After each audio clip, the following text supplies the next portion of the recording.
Restarted OBS a couple times and might have had OBS a couple times this and pitch might have problem had fixed. OBS a couple times and pitch might have problem had OBS a fixed. couple times. All right. No, I think we're sounding good. I'll put the music on, and I gotta collect myself for a few minutes because holy cow, have I had a ridiculously busy day. Woo! But I think I at least got the stream going good.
Testing, testing, testing, testing, oh. Testing, oh. Oh, yeah, that was a good one.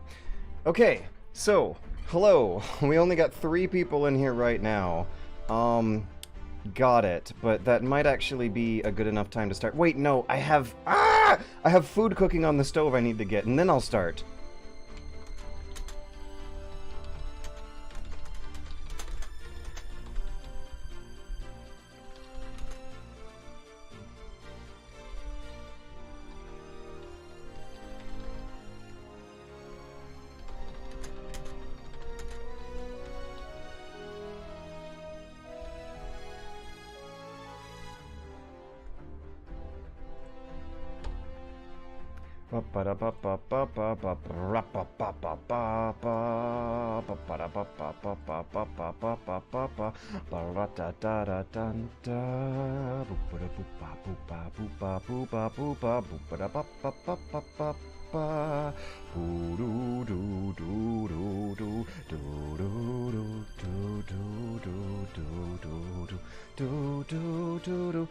Da da da da dun, da da da.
Let's see, do I appear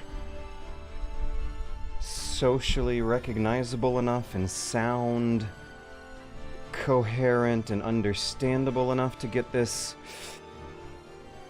train on the road? There's gonna be like 2 trains on the road at the same time, as is quickly becoming tradition here on the Super Bunny Hop Poverty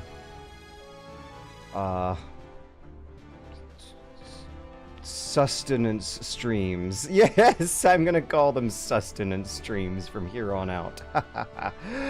Why is OBS not capturing the game? Good God, throw me a bone. Come on, center to stream. When I get going proper, I'll explain what a day I've had. Hey, yeah. Are we going proper? Okay, hello and welcome to another exciting episode of a Super Bunny Hop Super Sad Sustenance stream, in which I had a ridiculously busy day where I was going to be allotting myself some time to troubleshoot some disk issues that I was having with some portable USB drives to copy my old save games over, and continue on from definitely not the part that I really hope it's not gonna put me at when I begin here. This is gonna be fucking nuts. Today I had to spend the entire day outdoor dealing with ridiculously awful poverty bullshit. My bike broke, and my cell phone broke on like the same night, and I had to go across town to the stores that are cheap to fix them, as opposed to the expensive stores nearby. I have an 11-year-old pair of shoes, 13-year-old pair of shoes that finally wore themselves out over all this walking. A hole developed. Hey, no, this is fine. Oh, this is not that bad of a battle. This is going to be a lot easier to deal with. Whew. So, yes, we're going to be voice acting and thinking very strategically tonight, and eating food and drinking water, because my God, do I need it. I burned a lot of calories, and you could hear me panting. We are going to be alt-tabbing in and out every now and then to a play-by-Discord / play-by-post style reconstruction of late 18th, early 19th century Kriegsspiel. Gotta figure out how to roll my R's better when saying that.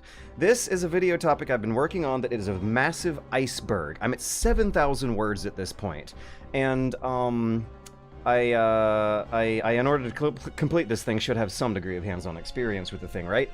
I have, a lot of money. I have no money and a lot of debt in a ridiculously big, over-ambitious video project that I should have chopped down into smaller pieces.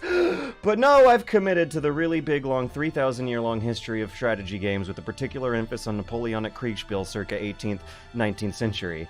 And I'll be alt-tabbing in and out of an actual play session of that tonight, which is going to be ridiculously fascinating. Very interesting idea for how a strategy game would work compared to what us gamers are now used to, that nevertheless shares a very visible common heritage. It's a cool as hell historical narrative that all gamers, I do honestly believe, should know about. And unfortunately, it's probably going to have to go on Nebula first for a few weeks, because I need the money real bad. Woo! Been a bike commuter in Florida for over a decade, well aware of bike maintenance and its economics. Yeah, I've never been in quite such a perfect storm of a situation before, where I simultaneously have to take care of my dying mom, I simultaneously have to raise up a bunch of money to be able to move out of my dying building, and also had, like, the little, cheap vestiges of poverty necessities around, like a bicycle. I have done a lot over the past few weeks to rethink my situation and my plans. It's something that makes me, feel really, really happy and cheery and motivated and invigorated. But now, at this current stage of the project, a lot of the old burnout is starting to catch up with me, and I hope to use this wonderful opportunity to stream in front of an audience as part of my job to help relax and slow down and chill out and get into the character of some fun, campy villains, such as Grand Duke Barrington, who is going to be trying to steal Auracite from Rafa. I played through this battle on my handheld, and don't recall it being particularly hard. And I recall the story scene being especially campy, kitschy, a little not particularly impressive compared to some others. But let's get to it! After all I've done for you, you now repay me with betrayal? You owe me your life, you ungrateful wretch! You would not stand here today were it not for me! Did you not prefer digging through sordid heaps of rubble, or have you already forgotten that? Oh, I recall that quite clearly. It was after you burnt our village, was it not? Shortly after you murdered my mother and father and everybody else. It is not with betrayal I repay your deeds, it is with vengeance! Ah, that's so fun to do, though. Vengeance? You truly believe that you are capable of exacting vengeance on me? I am your father, Rafa, the man who raised you from a girl. You cannot kill your own father. Think about that line for a minute. Though you are welcome to try.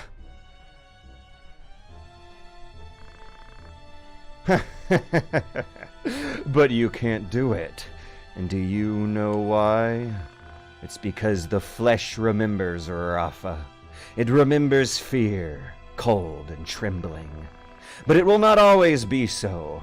In time, your fear will blossom into another flower, and I shall have that one as well. I wonder how long I should be thinking about some of these lines. It's true, isn't it?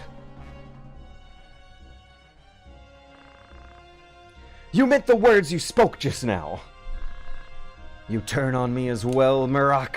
You truly are an ungrateful lot. I'll kill him, I will! Rafa, no!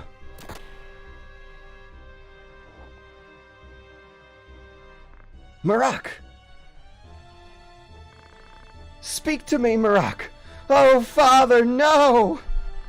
Rafa, Marak! You must be Georgicles. Move no further! If you wish to help your brother Rafa, bring me the orosite he carries. It should be on his person. Check his robes. Yes, that's it. Bring it to me. Quickly now. I grow impatient. Ah! What a twist. She yeeted him with only one arm. I wonder if you'd not relinquish it to me instead. Marquis Eldmore, I thought you... I do not remember Marquis Eldmore. I have been playing this game for too many weeks to be remembering these guys. No, dear. This is not a game of hide the stone. Bring it here. Guard yourself, Rafa. Those are no humans.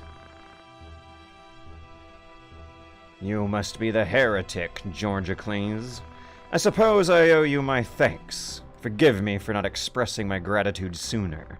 I would have you know I am not a violent man like Folmarv. Will you not yield the stone of your own accord? I do so hate to see the blood spilt needlessly. Spare me the struggle, and I shall be glad to ask Folmarv to return your young sister. What have you done with her? Mayhap I did not make myself clear. I would have the stone, if you would speak more of that. I cannot let worry sway me.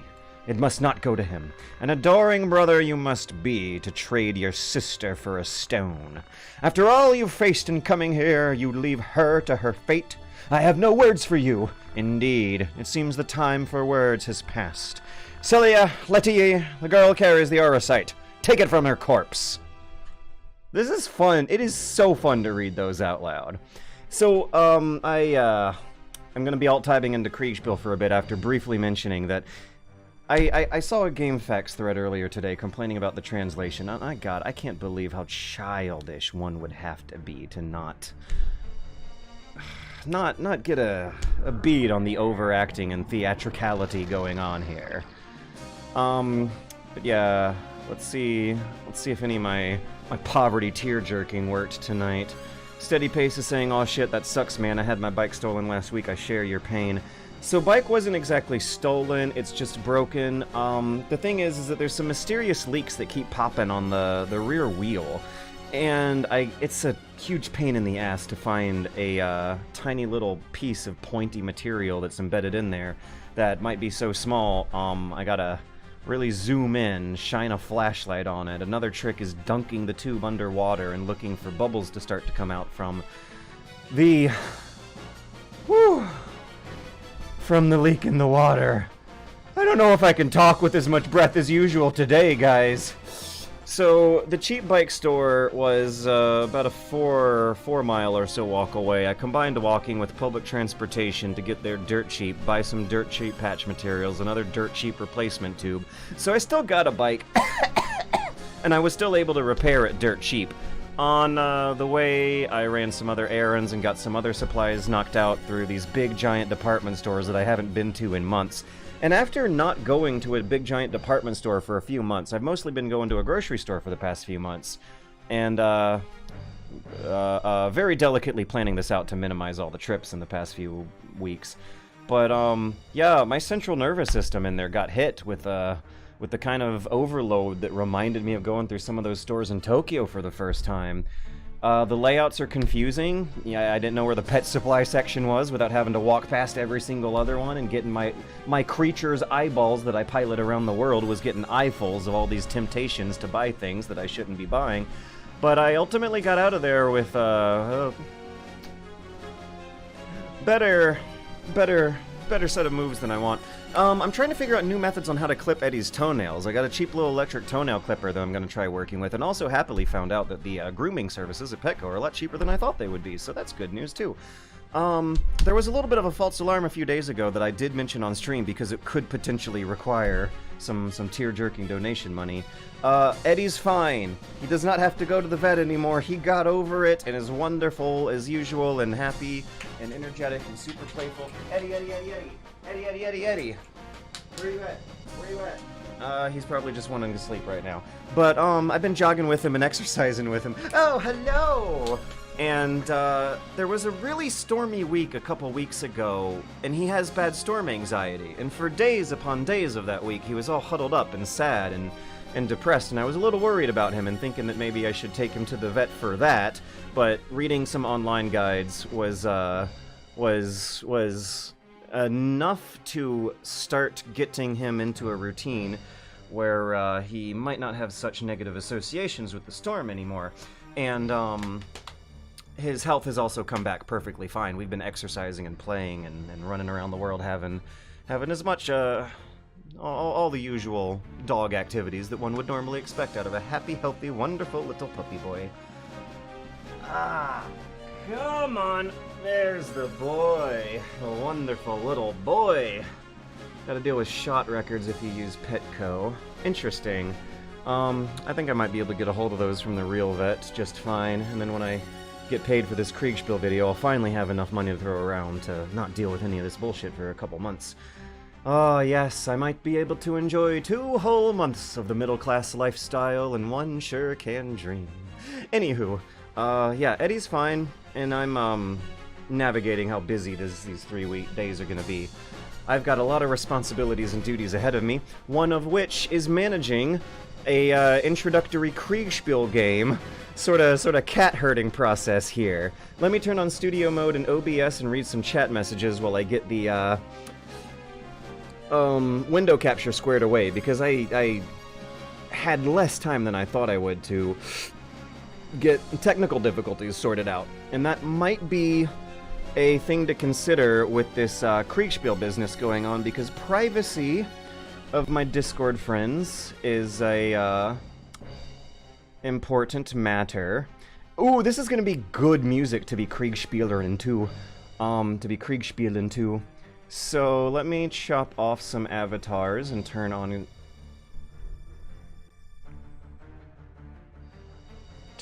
streamer mode and crop the window so that nothing too compromising will be showing off. Okay, now before I transition into Kriegsspiel, let me catch up on chat real quick. Yeah, people are really looking forward to what Kriegsspiel is, and it is interesting. It's the old-timey war game, 18th century, 1790s is when it first cropped out, and the version that we're playing, I think, came into its fruition in the 1820s. 200 years later, the system that we're going to be using is called Free Kriegsspiel 2022, which is a updated... I don't even think it's a reconstruction, because the original rulebooks have survived perfectly well. It's basically an updated historical version of this that I think is adapted to work a little easier for modern play-by-internet rules. This is a different world that uses a lot of similar core concepts. I've never gotten into hardcore tabletop wargaming before, and this is going to be the closest I will have come. I want to lower the music coming out of Duck Station by a couple points here. Finally some fantasy. Good evening, George. Well aware of bike maintenance and its economics. Yeah, we gotta plan ahead for everything a little longer than normal people. Brain is sharp as a razor, more than noticeable to potential employees. I don't know if I want potential employers. I would like to get my situation arranged so that I can support myself from my own art. After your last stream of this game, I can't think of this dialogue as anything other than operatic. Thanks. Beautiful. Awesome. Yeah, if you read it silently, it might come off weirder than if you read it out loud. The syllables and word choices are one as such, where there is a poetic, dramatic flair to everything everyone's saying. Haha. He got over the storm scaries. Good on him, Brave. Yeah, I don't know if he got over the storm scaries so much as the storms naturally phase their way out of reality's weather in my location for the next week. He's still afraid of the storms. He's just not gonna be shivering in his crate 2 rooms away. His storm anxiety is a bigger deal than I thought it was, and I've had him for 3 years now, and he's never really gotten better at it. So when I do have money to throw around, I'll take him to the professionals to get a better professional plan on that for when the next storm week comes. In the meantime, I bought him a shitload of cheap little toys and games and came up with some homemade do-it-yourself games. One that's really adorable is rolling a treat up in a towel, and encouraging him to fling the towel around so that he'll gradually unwrap it and eventually get the treat out. And I don't think dogs really know how flopping cloth physics works. Eddie has a very interesting strategy to getting this treat out of the toy sometimes, where if the towel is rolled up into a nice perfect cylinder, he'll stick his snout into the cylinder and drag it around the floor like a big elephant trunk. It's the cutest thing, and I tried to take a picture of it when he was doing it, but he stopped what he was doing when he saw me trying to take a picture of it. Oh, I forgot the most important thing! My poverty phone broke last night! Back in 2016, I got the cheapest Android LG Stylo 3, I think. It was pretty cheap at the time, and it was like the minimum tier of phone that could play Pokemon Go when it first came out. I've had that phone ever since then, and randomly in the middle of the night last night, the phone part of that phone would no longer work. And it was an easy replacement. $90 apparently. It was actually cheaper, to get the equivalent tier phone replaced in a store. Super easy, fun little adventure, but it took a shitload of time because I didn't have speedy transportation to and from there, and the transportation issues also have led to me feeling more tired and exhausted tonight, but for some reason I'm still thinking out loud just as well. Woo! Okay, so we're all caught up on chat, and I think you guys are all caught up on the real life drama, which means it's time to catch us up on Kriegsspiel. Let's fade. Yeah, here we are. Okay, welcome to the International Kriegsspiel Society's introductory tutorial game, in which your team is expected to invade the island of Malta and go after a selection of objective towns in the middle of a complicated map that you really only can get a good clear look of in Tabletop Simulator. Well, there's some interesting back and forth between Tabletop Simulator and Discord messages that these guys have set up, where 3 players minimum are going to be interacting with a game master or dungeon master type person called an umpire. That was the historical word that the German developers ultimately cut close enough to the English word umpire to describe the role of a dungeon master type player, who is the one who actually knows the rules of the game and crunches complicated formulas in and out of systems of orders that players submit via writing dispatches that they give to the umpire. The idea is that the players themselves aren't really supposed to know a whole lot of rules. They're supposed to have some basic military knowledge which is going to be real tricky with me and my group because we don't. We've just played video games. And you write detailed orders based on what you're seeing on that map, and the more detailed and complicated your orders get, and if you include plan Bs or Cs in case something goes wrong, you'll probably get better results from the game. And I'm saying probably because the whole idea is to navigate battlefield confusion of a fog of war situation in which the game was intended in real-life military schools to test the subjective, abstract, instinctual, tactical, quick decision-making of the officers in the kind of situation where they're not going to have a perfect knowledge of the battlefield situation. In real life, battles are never going to be as predictable as they are in the games, and so the actual idea is to keep the players of a round of Kriegsspiel in the dark to a big extent. So what we're doing now to begin this match is coordinating with a game master and a few fans that I have brought along. And a little unfortunate mistake I might have made is missing the Discord notification from 7 in the morning that was later on updated at 7:30 at night asking us if we're still alive. So yeah, we're making some embarrassing beginner mistakes here, but trying our darndest, alright? The first order of business is to use good old pen and paper to put together a army composition of units based off a damage table here with some costs associated. You can't go over 250 points of the right column added up. These unit types are associated with a Napoleonic style battle. The way they divide the cavalry up matches the setting. They're all cavalry, but in the 18th century, the cuirassiers, how do you say that? Cuirassiers? Who rode into battle with big heavy breastplates that actually apparently didn't do a damn bit of good against gunpowder weapons, but they still felt like they were having all the courage and bravery of the chivalry style of thinking of war, were at the bottom of the list is the heaviest cavalry.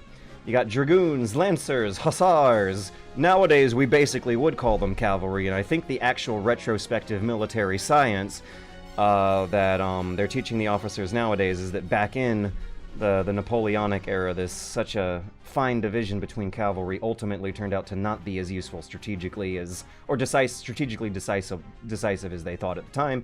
But that is why such a complicated arrangement of 4 different tiers of cavalry with 2 different kinds of medium are on here. Now, grenadiers is another interesting thing. One would think that the grenadiers' role as a more expensive elite infantry unit would be to throw grenades that blow up more enemies than musket fire would.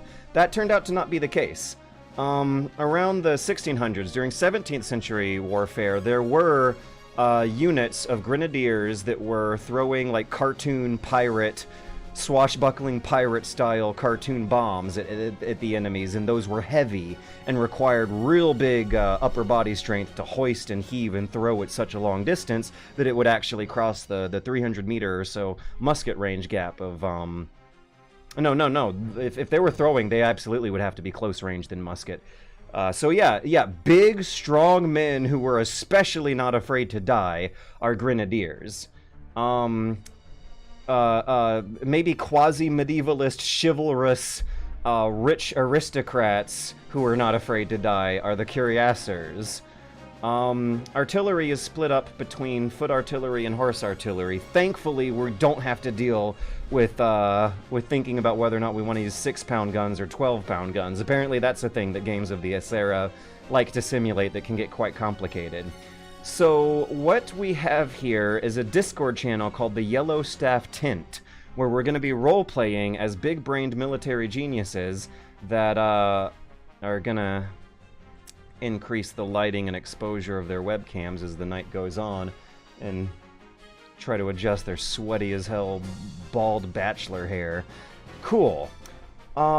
So being the manic historical gaming obsessive that I am, I've been trying to herd a nice little crew of cats from the Dad and Sons Discord into the International Kriegsspiel Society Game for Newcomers Discord and get a game rolling. I've suggested an initial build of an army that we had a little bit of a disagreement on. A subordinate officer here.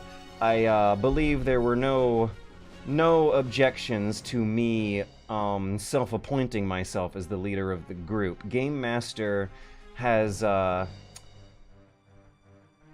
tasked us with selecting a leader and then choosing an army build based on the player guide. Once your army build is final, post it in Outbound. This channel is for team discussions. And I believe after a little bit of discussion between me and the fans, one of them has decided to take a backseat. Another one, though, stepped up and had some suggestions for a different list than mine that might be better. And I'm playing two strategy games at once here. So what is my colonel subordinate suggesting? 4 militia, 2 regulars. Oh, so they'll have equal numbers. Interesting. So we could keep a line of regulars. Wait, who do we want in front? Regular, veteran, grenadiers. I'll ultimately go with this to reduce the amount of time that we're wasting on the Game Master side of the equation and increase a feeling of camaraderie and strategic cohesion between our team. So our suggestion is 4 militia, 2 regulars. Let me get that image of the menu up on screen on another tab. Let's see how I can simulate what this looks like with OBS. Dun, dun, dun. And as predicted, this is wonderful music to be listening to while role-playing through this kind of decision. Okay, let's get a window capture going for a Firefox window of the unit. There we go, and transition. Okay, so wait, no, we're not. There we go. What's the alterations here? I wanted to keep things simple, but we have an actual Warhammer 40k gremlin in the chat who might know the system better. And being the good leader that I am, I will humbly submit to this man's expertise instead. Hope I got the pronoun right. Cause as I recall, they are quite passionate about this stuff. My good friend, my trusted comrade and advisor here, is suggesting 4 militia, 2 regulars, and 1 veterans, and 2 grenadiers. I might want to... No. I want to prioritize getting a game going smoothly, whether we win or lose. I shouldn't even say that out loud. I gotta be doing white lies, thinking the commander's point of view to keep the morale up. Yes, my priorities are going to be speed, coherence, accessibility for this introductory experience we're going through. I was thinking, but then decided not to, of telling my friend that the grenadier is really a elite infantry rather than an actual grenade thrower. Because when the 1600s were turning into the 1700s, the military scientists gradually figured out that getting guys to get up close to enemy lines and throw grenades at them instead of shooting at them from musket range didn't actually work long term. Grenadiers as a name remained, but the concept changed. They're elite infantry who are better equipped for close-range bayonet charges because of all that upper body strength they have developed. So the idea is that grenadiers are infantry who shoot with muskets, but are nevertheless big, strong guys who are going to be making the decisive moves of the charges and the holds. So to get things going, I'm not offended by these. Let me get my calculator out and make sure we're not going over 250.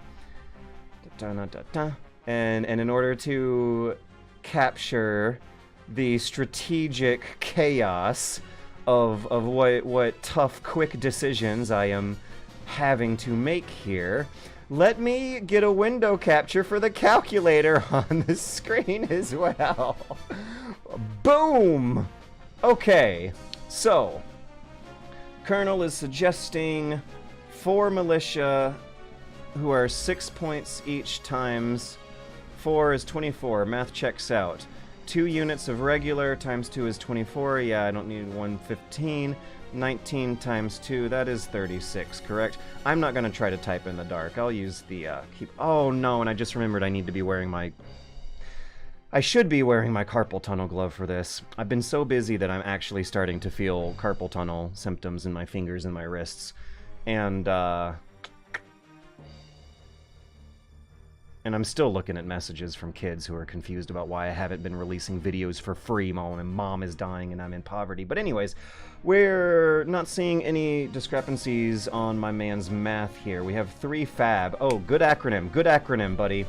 Foot-based artillery. Foot artillery battery. That's what that stands for. Foot artillery battery and then a horse artillery battery.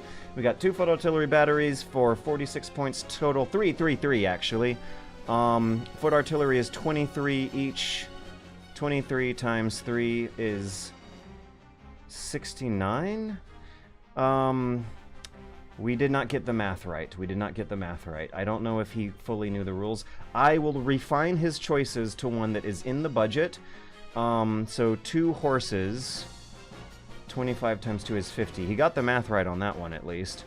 Foot artillery is 23. What did he think? He thought it was 2. There was a typo. I see the mistake he made. It was a typo. He said 3. Maybe I can adjust this without a lot of grievances and infighting develop from it. We gotta move on. Umpire is waiting for us. The enemy is advancing. Whatever disagreements we have need to be smoothed over, considering the higher priority of the higher strategy. 1 hussar. Hussar! Exclamation point! For 18 points. 2 lancers for 44 points. When I think of lancers in the Napoleon era, that's an interesting thought. I can't really imagine them running around with those big, heavy, like 8-foot lances that you see at medieval times, right? What would they be using? Maybe something more like a pike or a spear for the era? If they're called lancers, I imagine they're not using the standard issue cavalry saber.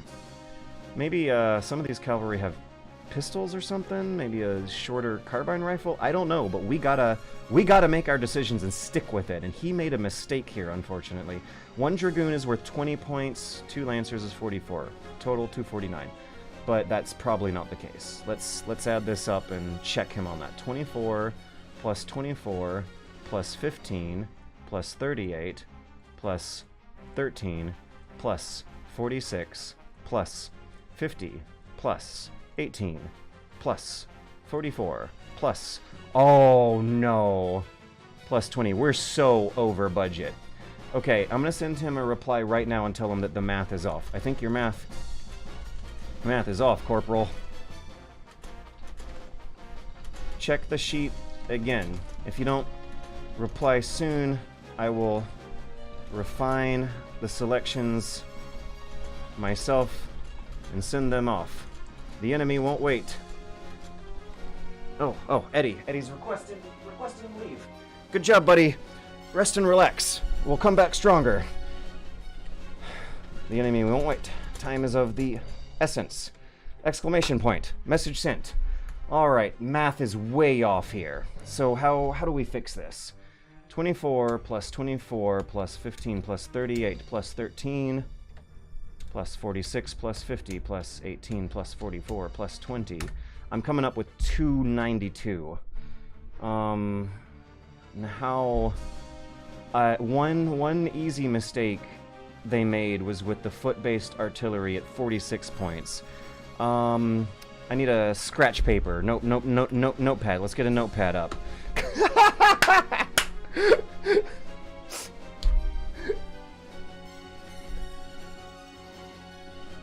Ach, Zut, comrade! Bring me a notepad! Do we not have a single damn pencil in this tent? I don't know, I just completely fucked up the French, but in either case, let's stick to the original plan and modify this thing slightly.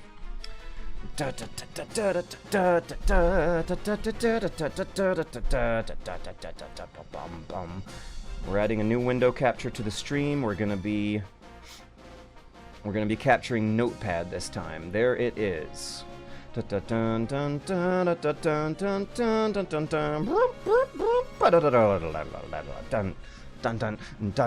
24 plus 24 plus 15 plus 38.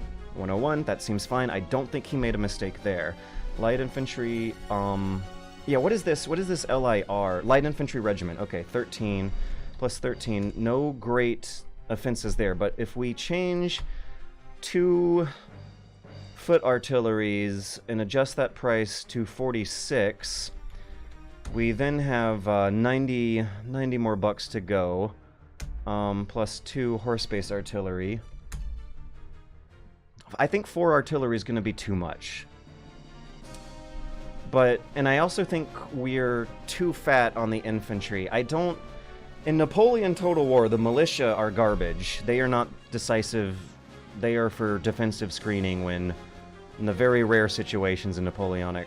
No. They are for in the situations where numerical advantages come into play, which, come to think of it, is bayonet charges. That is how the Grand Army worked. They had shitloads more soldiers than their enemies, who were very quickly conscripted and very eager to bayonet charge them. And, instead of sticking to the gentlemanly musketeering rules that was so much more famous in the previous century. 160 plus 50 is 210. Alright, so we only have 40 more to go, which means that the cavalry budget is where we're really screwing up big time.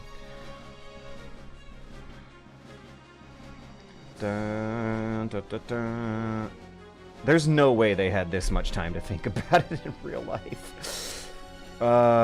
This stuff, the chain of command would divvy this stuff up between enough people who are able to crunch the numbers fast enough under such time pressure. How do we stretch $40 between enough cavalry? We have to cut back on artillery. I'm sorry, we're gonna... I don't know if I want to cut it up that dramatically. Yeah, maybe there's a nicer way to do it. Maybe we could have one of each cavalry. If we do 18 plus... Oh, wait, no, let's clear it back out. Okay,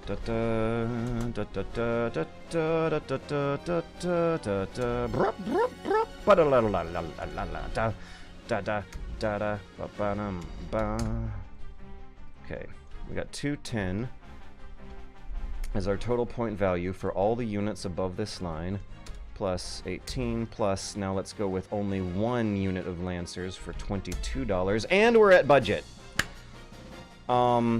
Okay, good, he's there, he just showed up. Hey.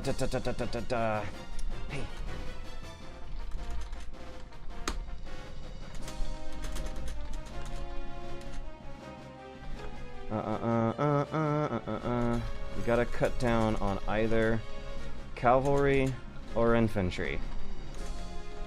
I approve of your artillery arrangement. Dun dun dun da da da da da dun dun dun dun. Let's see what changes I should be proposing. One potential proposal. Using 1 unit of Dragoon and 1 unit of Lancer instead of 2. Now, at some point, very quickly, we hit 250. We got 210 plus... Oh, clear. 210 plus 18 plus 20 is 248.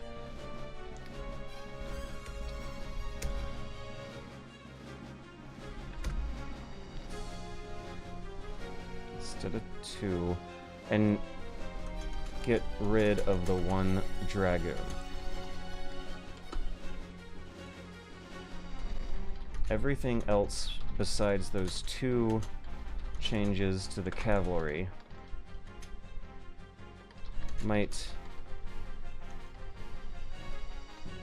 don't have to change, but I do wonder if we've too much infantry as well.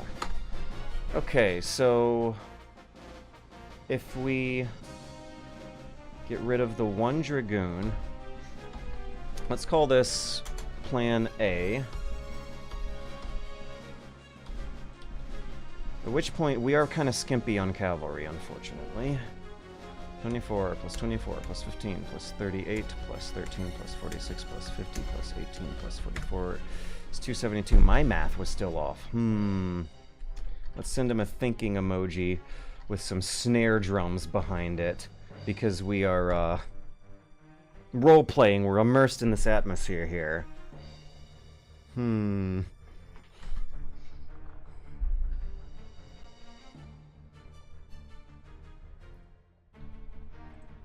Okay, so once we actually do agree on the team composition, what's the procedure for submitting it? Done. Once your army build is final, post it in outbound. That means outbound dispatches. Okay, cool. Let's see what it looks like when they submit the whole entire army composition. Here is our unit's order. It's a MS Paint looking thing? Probably. No, it's a Excel spreadsheet looking thing. That's what they might be using, at least, and what I'll use Google Sheets to put together something like that.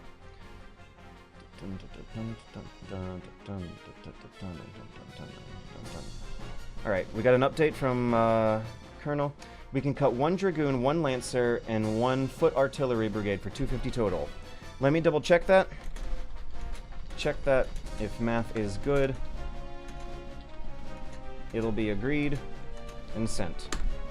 Dun dun dun dun dun dun dun dun dun dun dun dun. Okay, 1 Dragoon, 1 Lancer, and 1 Foot Artillery from Plan 0.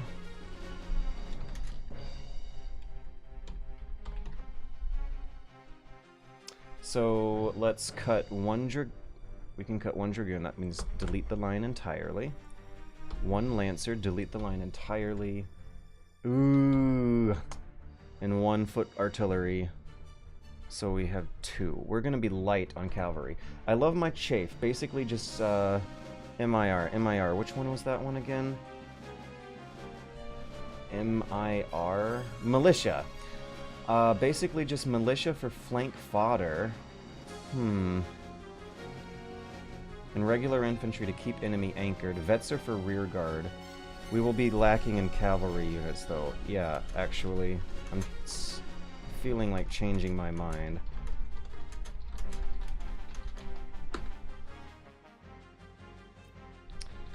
In Napoleon Total War, the militia aren't great for much, except...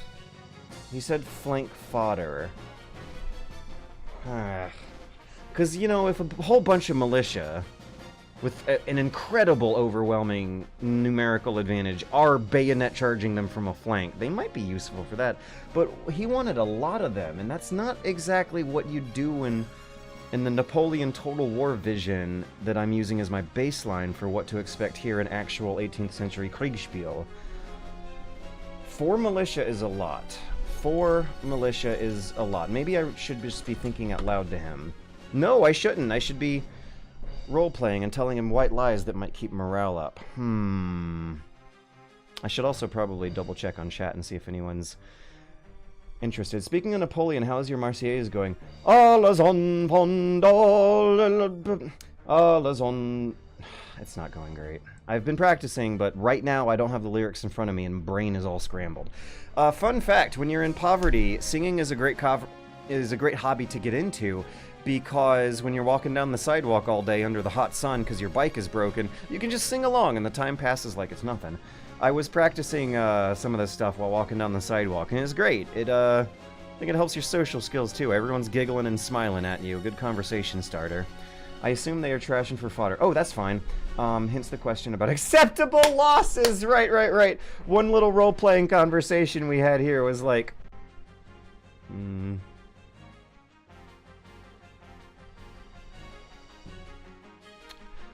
Question, how much morality do we have, and what is acceptable losses? Ah, yes, a morbid question to answer. Ba-da-boom! But a necessary one, and we never did actually answer it. Hence the question about acceptable losses.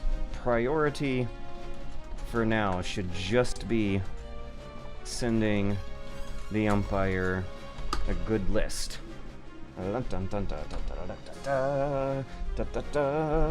Da da da da da da da da da da da.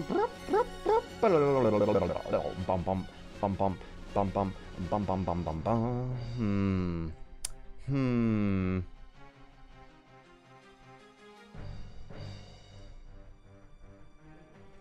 Okay, so wait, let's do the math on my plan A here.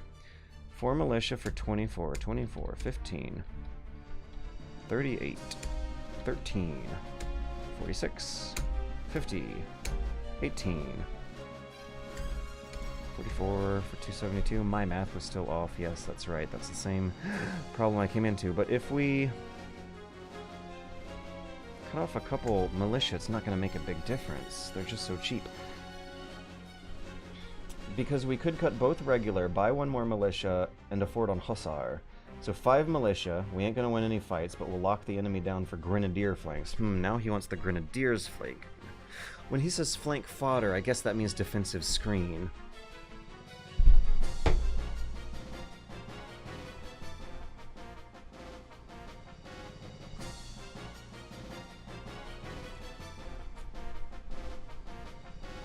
I don't know if I want to go up to 5 militia.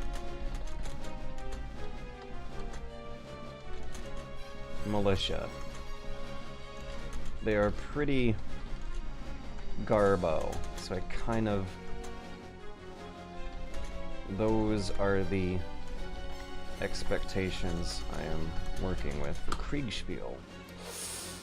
Oh yes, I also made spaghetti that I should eat a bite of as well. I am very hungry after burning so many calories and sweating so much sweat.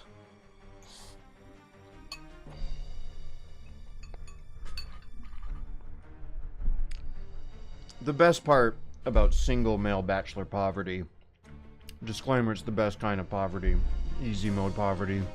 That's not true. But, one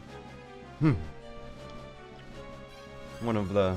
There are silver linings to the situation. One is the necessity to make delicious, healthy, home-cooked food. The fridge is full of so much good stuff. I'm getting into homemade pizza these days.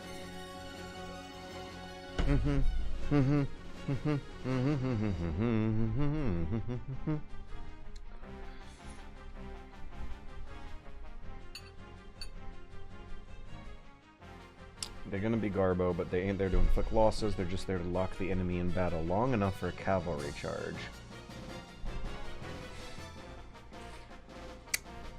I wonder if he's thinking like an aristocrat right now instead of a Jacobin revolutionary like I want to be thinking about. I don't know if I like the idea of these locked down defensive screens that are gonna be dying and eventually they're gonna want to run away for Grenadier to get into flank. So let's definitely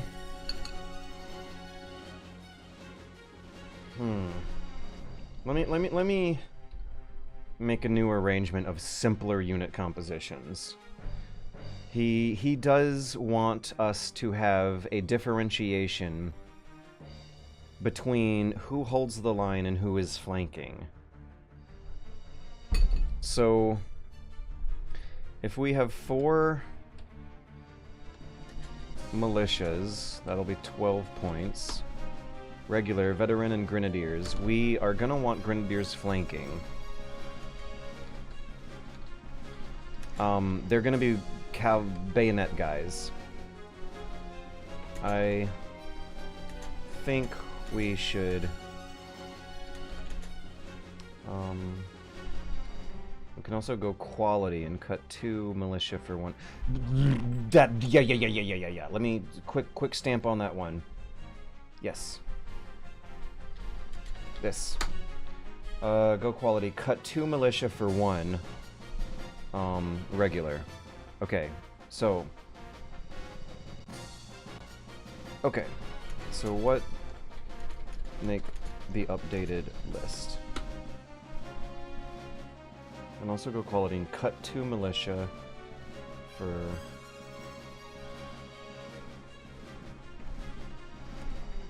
Let's have 2 militia, 1 more regular, and redo the math. 12. Dun dun dun dun dun dun dun dun dun dun dun dun. This will be 36. 1 vets. Oh, will be 15. Well, same issue, lacking cav.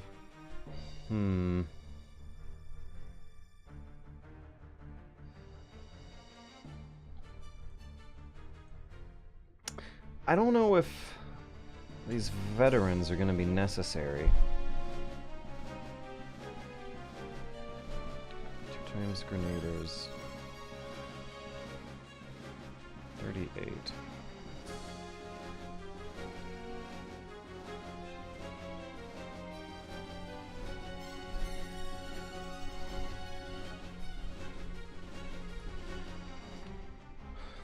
Six plus 15 plus 38 plus 13 plus 46 plus 50 plus.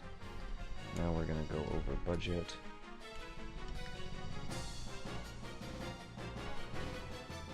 That's too many infantry. We don't need these guys. And I don't think we need the veterans because we have the 2 grenadiers. Minus 15 is 260. 64 minus, we're over by 14. Foot artillery is 23. That's... If we go down by 1 on foot artillery...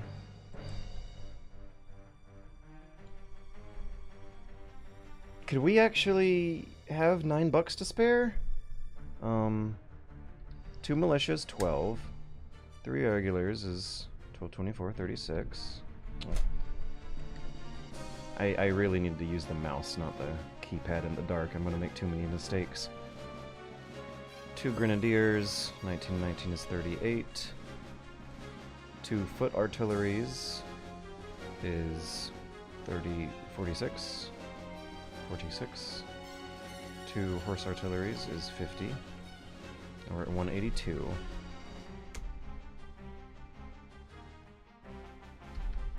Ah? Oh, damn. We're over by 14. Lancers, 22. Hussars are 18. Can we go down by 1 R? Minus 12.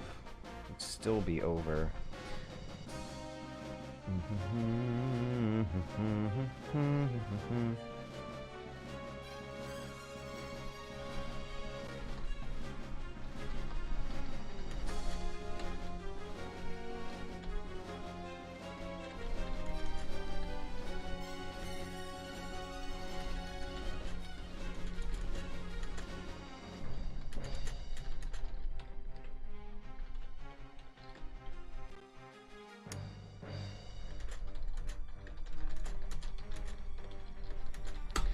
Okay, so I'm workshopping this math. I'm going to try to keep the ratio of artillery to infantry to cavalry constant with his original ideas. Fun historical fact. Chess was based off of the 5 Indian branches of the 5 branches of the ancient Indian military.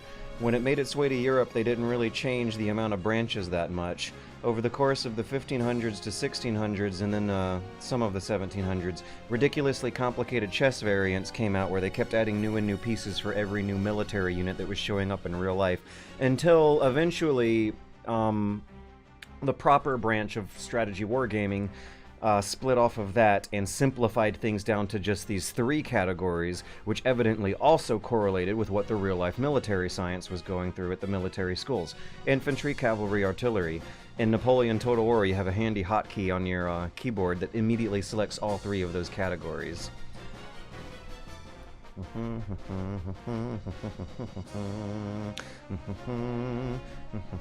So there is a pretty simple... Man, I'm spoiling my video, but there's a simple elegance to it, I'll put it that way. A lasting elegance, I'll put it that way. I won't spoil everything. That's going to be some more fun historical surprises in the narrative as we go through.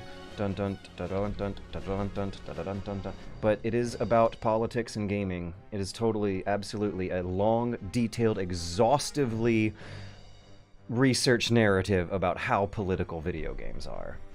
When you are crossing over into the world of real war, there's no denying it anymore at that point. Absolutely none. Maybe the kids will learn after this video, we'll see. Regular 12 times 3 is 36. 48, 38, 46.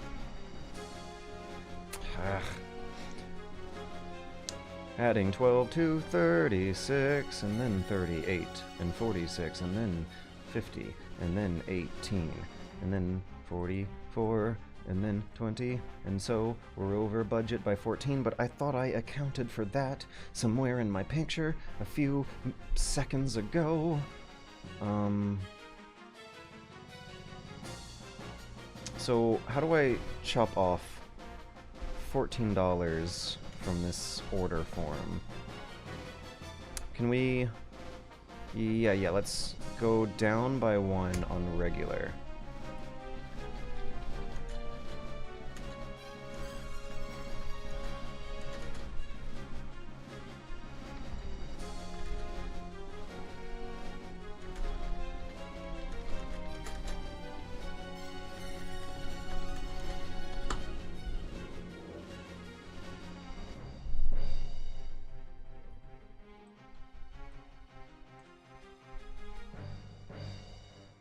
So part of getting a good team composition, army composition, going in Napoleon Total War was making sure that you had a good, clean balance between artillery, infantry, and cavalry, with infantry having the most numbers, cavalry the second most, and then I generally like to have artillery as the least, like maybe 4 units total. My friend here seems to want more artillery than I want to, and maybe I shouldn't throw any wrenches into his playstyle either. So we're at 252. If we reduce the regulars by 1, I am not making diligent notation of all the changes to this notes that I'm doing. I am a gamer who has gamer brain worms and not used to having to track the paperwork myself. 2 militia is 12. 3 regulars is 36. Really? Let me just double check. Yeah, 36. 2 grenadiers is 38, and let me double check that. My short-term memory with regards to math is about as awful as any creative journalist major, liberal arts major's math would be. I gotta get better at that someday. Maybe I should take a Great Courses lecture series on how to do math good. How to do good or better math faster. Because, yeah, coming up with this foot-based artillery and then speaking words is throwing me off course. Foot artillery battery is 23. Ah! Can't type in the dark either. 23 times 2 is 46. Horse artillery times 2 is 50. 1 hussar is 18. 2 lancers is 44, and 1 dragoon is 20. So in total, if I was good at math, I probably would have already built a function in an Excel spreadsheet, a Google Sheets sheet that would have made this easy. I would have been making my own video game of it by now, getting the computer to help out. We're over by 14. I'm where I was several steps ago, which means chopping off one of these regulars for 12? Yes. So 24, okay, minus 12. Now we're only $2 over budget. And if one of these guys has to go, wouldn't it be a cheap militia? But my friend has plans for these militia. It's not a lot. That's way less than he would be expected to do. Ba-bum, ba-bum, ba-bum, ba-bum, ba-bum.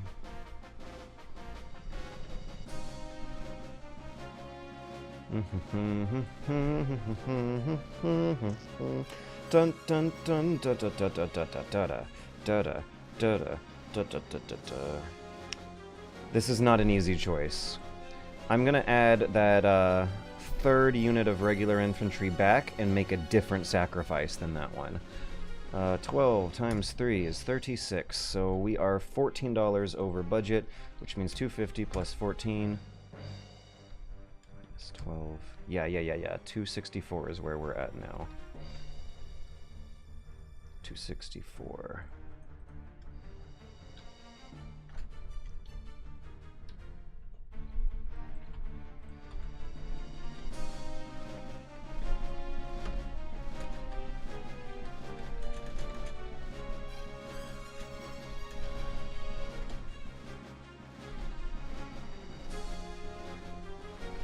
But maintains your ratio.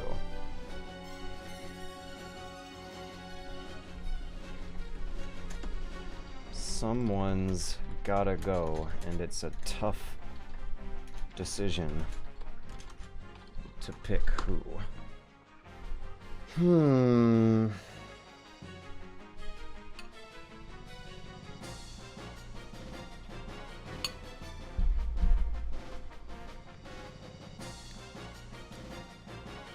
Imagine sipping on a crystal glass of sherry wine and smoking a cigar in a fancy room while people are fucking dying and you're thinking about this stuff. Someone's gotta go, and it's a tough decision to pick who's gonna go.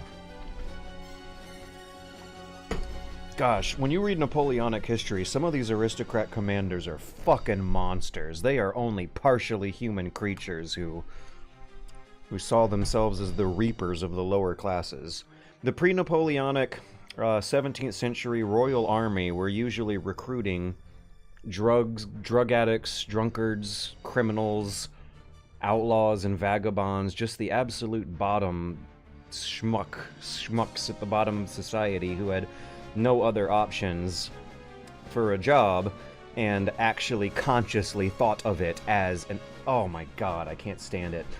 There are some lines and letters floating around in the history of these kinds of people thinking of themselves as managing an overpopulation issue with the little small-scale wars they were doing.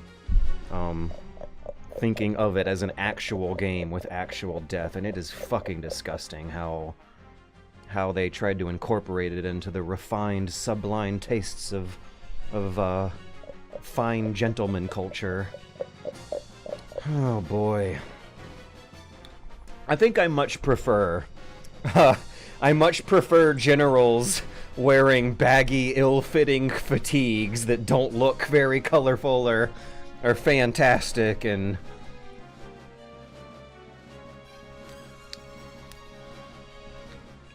trying to at least portray that they are of the same class as the common foot soldier. Just went to a different school.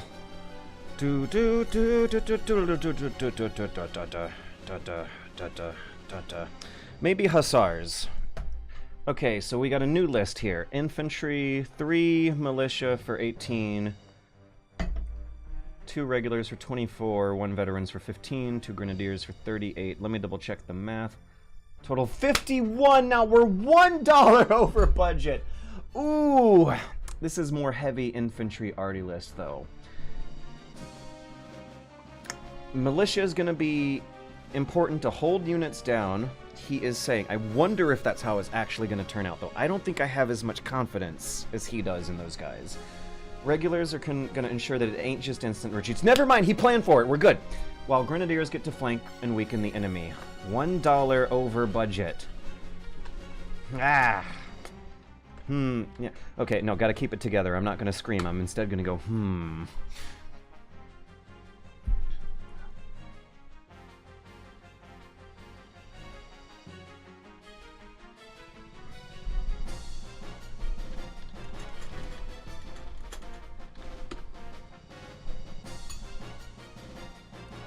So the food was really important. I watched Waterloo, and they made a big deal about how important breakfast, having a fancy breakfast that was, projecting the power of the state in the sense that there was enough, money and, social infrastructure and, bureaucratic lines of human beings following bureaucratic orders so unquestionably to the point that they could convert a peasant's farmhouse into a fine palatial dining establishment for the morning meal. Apparently that intersects with a lot of military histories. Having an energizing breakfast was a very tactically decisive aspects. Farmers are gonna feel those extra taxes.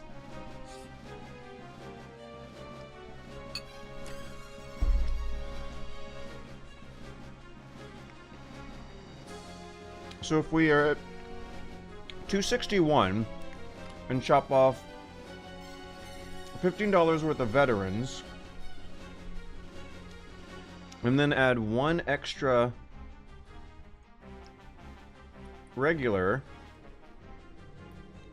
and be 3 points low, I'm not getting the same math as him. I have consistently not gotten the same math as my trusted subordinate here, and that might become a problem. But I shouldn't complain about it.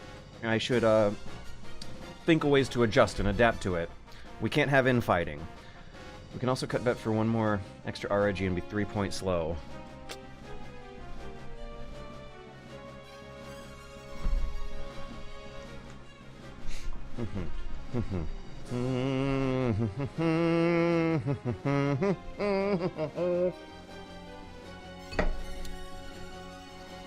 Dun dun dun dun. We can also cut veterans for one extra.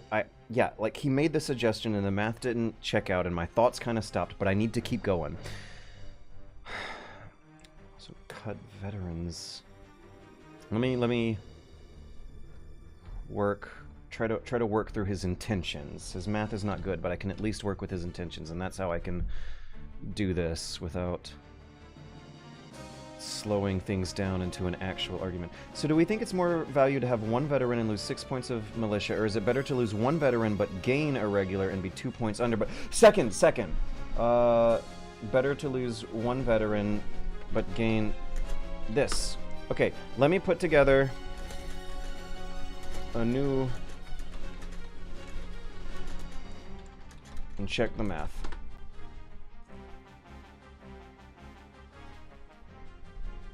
Cut veterans down for one extra and be 3 points low. Is it better to lose one veteran? Okay, so 251 minus one veteran would have us at 236, but gain an RIG, so add 12 for 248. Yes! Yes. Okay. So I'm gonna take this list and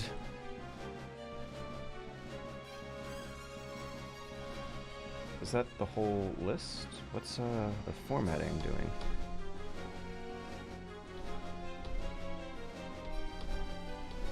Okay, so I'm going to take that list and lose one unit of veterans and gain an extra unit of regulars, which will add 36, turn that 12 into a 36, 18, or turn that 24 into a 36 rather.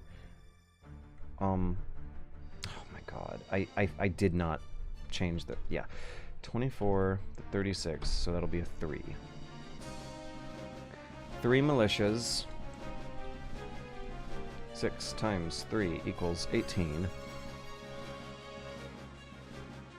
12 times 3 is 36. Why am I doing the simpler equations? Grenadiers 19 times 2 is 38. Foot artillery battery times 2 is, yeah, 46. Horse artillery times 2 is 50. Don't even have to think about that one. 18, 44, 18 plus 36 plus 38 plus 46 plus 50 plus 18 plus 44 is...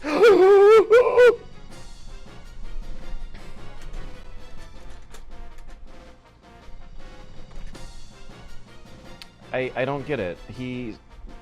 6 times 3 is 18 plus 36, 38.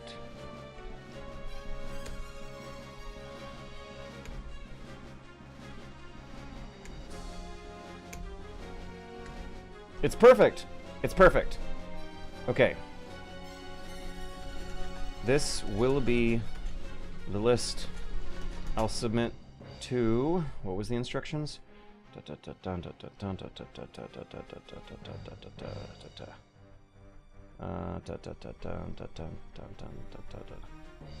Good luck. Posted in outbound. Submit to. It is outbound dispatches. Okay. This will be the list I'll submit to outbound dispatches.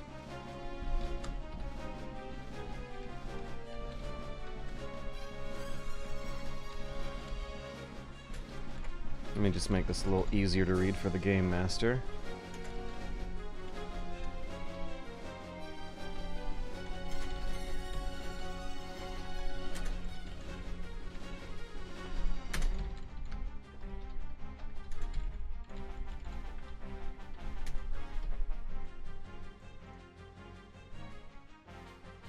And what did that sample look like? Here's our unit's order. Place your okay. At James. There we go.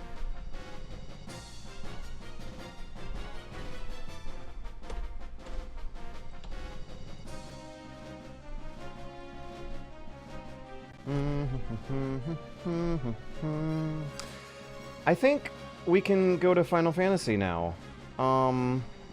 Which means getting rid of all these window captures. That's a lot of buttons to press. And I think I found an easier way to reduce the amount of buttons to press and just do this. There we go. Oh boy, it's not cropped right. Of course, always something. I had another... There we are. I had another OBS scene ready, and now I'm going to send that army build to our game master in Discord, and wait!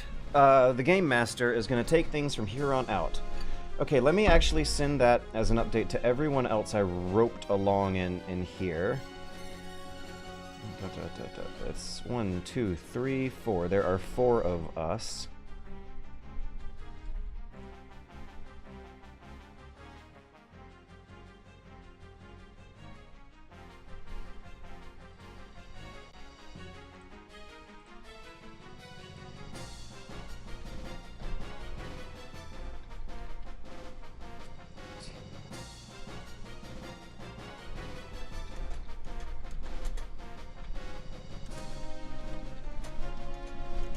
Working with.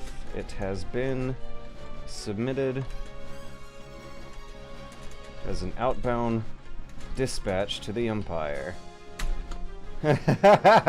Wait, let me actually bring Discord back for a little while because I'm still role-playing. The message that I'm typing out here... Wait, we're not... Let's crop it. There we go.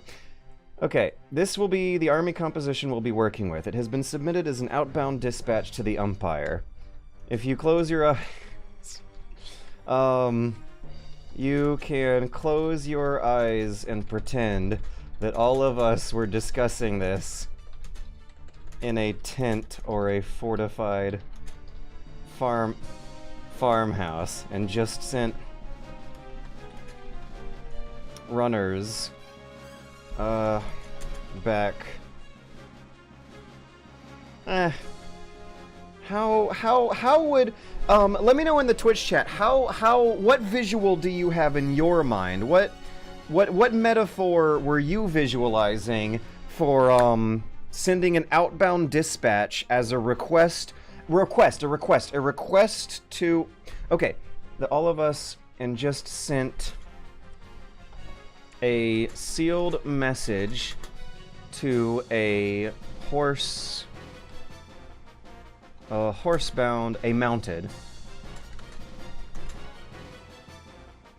mounted squadron of messengers who will be requesting the associated units from back home. Where do the units come from? We're not gonna say mother base.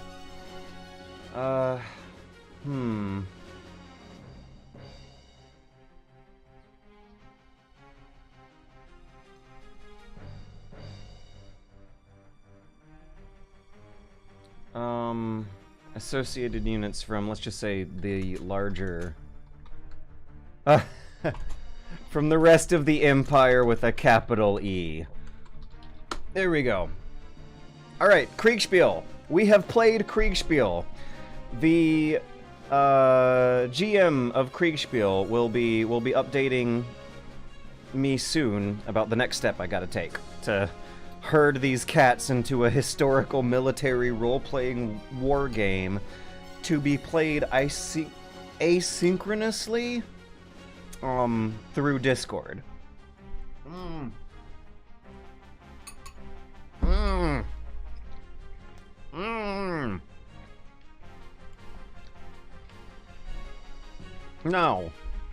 Now I can play one round of Final Fantasy Tactics, where I'm gonna have to think very strategically. The first strategy of the day will be making a new save state on save state 9. Oh man, this is good. This is good. I feel great. I'm playing Kriegsspiel. This is totally something I needed to do for this video, but my god, is getting it set up kind of an issue. It's pretty funny how the community's worked out though. God save the state. There was a little impatience from me missing the message at 7:30 in the morning, but besides that, I was somewhat taken aback by how friendly and welcoming the Kriegsspiel Discord has been. Considering the subject matter, one might be a little cautious about extreme amounts of nostalgic conservatism going on in there and getting pretty dog-whistly. However, I was delighted to find out, and this makes so much more sense actually, that most of the people who are into this stuff these days seem to be gay librarians who are just into history and have no one in real life that they can share that passion with, and so they're doing it over the Discord. And it's really cool to see, like, that this game is not only still being played, but also being played surprisingly accessibly and easily. You're not supposed to know the rules. So everything that we just went through with all the confusion and the bad math and stuff seemed kind of like maybe the way it's meant to be played. Okay, so I'm gonna bring the turn list up. I'm gonna take a look at Twitch chat and see what everyone was saying while I was inputting one turn worth of Discord Kriegsspiel. I miss your YouTube videos. I hope you're well, sir. Don't even. Gotta deal with shot records if you use Petco. I finally make it to these streams and the first thing I see is a calculator. Oh yeah, we stream in math. Hottest calculator gameplay on Twitch, baby. Let's go. Speaking of Napoleon, how is your Marseillaise going? Right. Let me bring those lyrics up and try it again. À la zone fond de la patrie, les jours de gloire arrivent. I'll keep at it, but the intro gag for this video is going to be either an attempt at singing it or an a cappella, where the little logo bouncing in on the screen is going to be like, "Oh, la zone fond de la patrie," that sort of situation. Flank fodder doesn't sound very humanitarian. Yeah, I'm wondering if my partner here might be valuing the lives of these crappy little militiamen an unsavoringly low amount. Been hearing a lot of Marseillaise watching the Olympics lately. Maybe I should just leave it on in the background to get used to it. It would also help with the accents too. If you want to try to learn how to imitate a foreign accent, if you leave the content running on all day, it'll start worming its way into your brain. That'll be very easy to reproduce in microphone a few hours later when you're recording something for one of your cool projects. Is this a history-focused Discord or what? Yeah, it is. Homemade pizza? Heck yeah.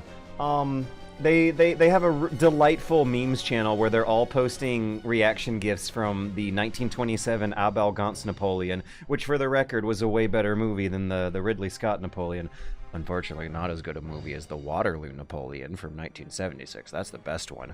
But the 1927 Napoleon is a silent movie, and silent movies in general are enjoying a comeback nowadays as reaction image humor. It turns out the humor that your great-grandparents were into is not that different from the humor that the TikTok teens are into nowadays, of which is basically ridiculously hyperly exaggerated reactions to things. The 1927 Napoleon is absolutely hilarious. It is the actual black procedural comedy that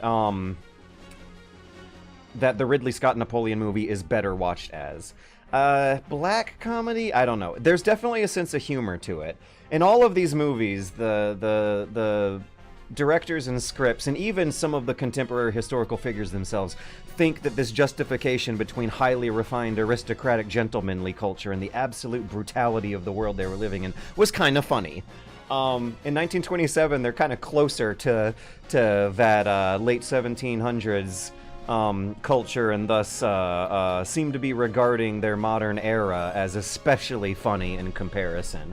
There are funny scenes of getting bombarded by enemy artillery.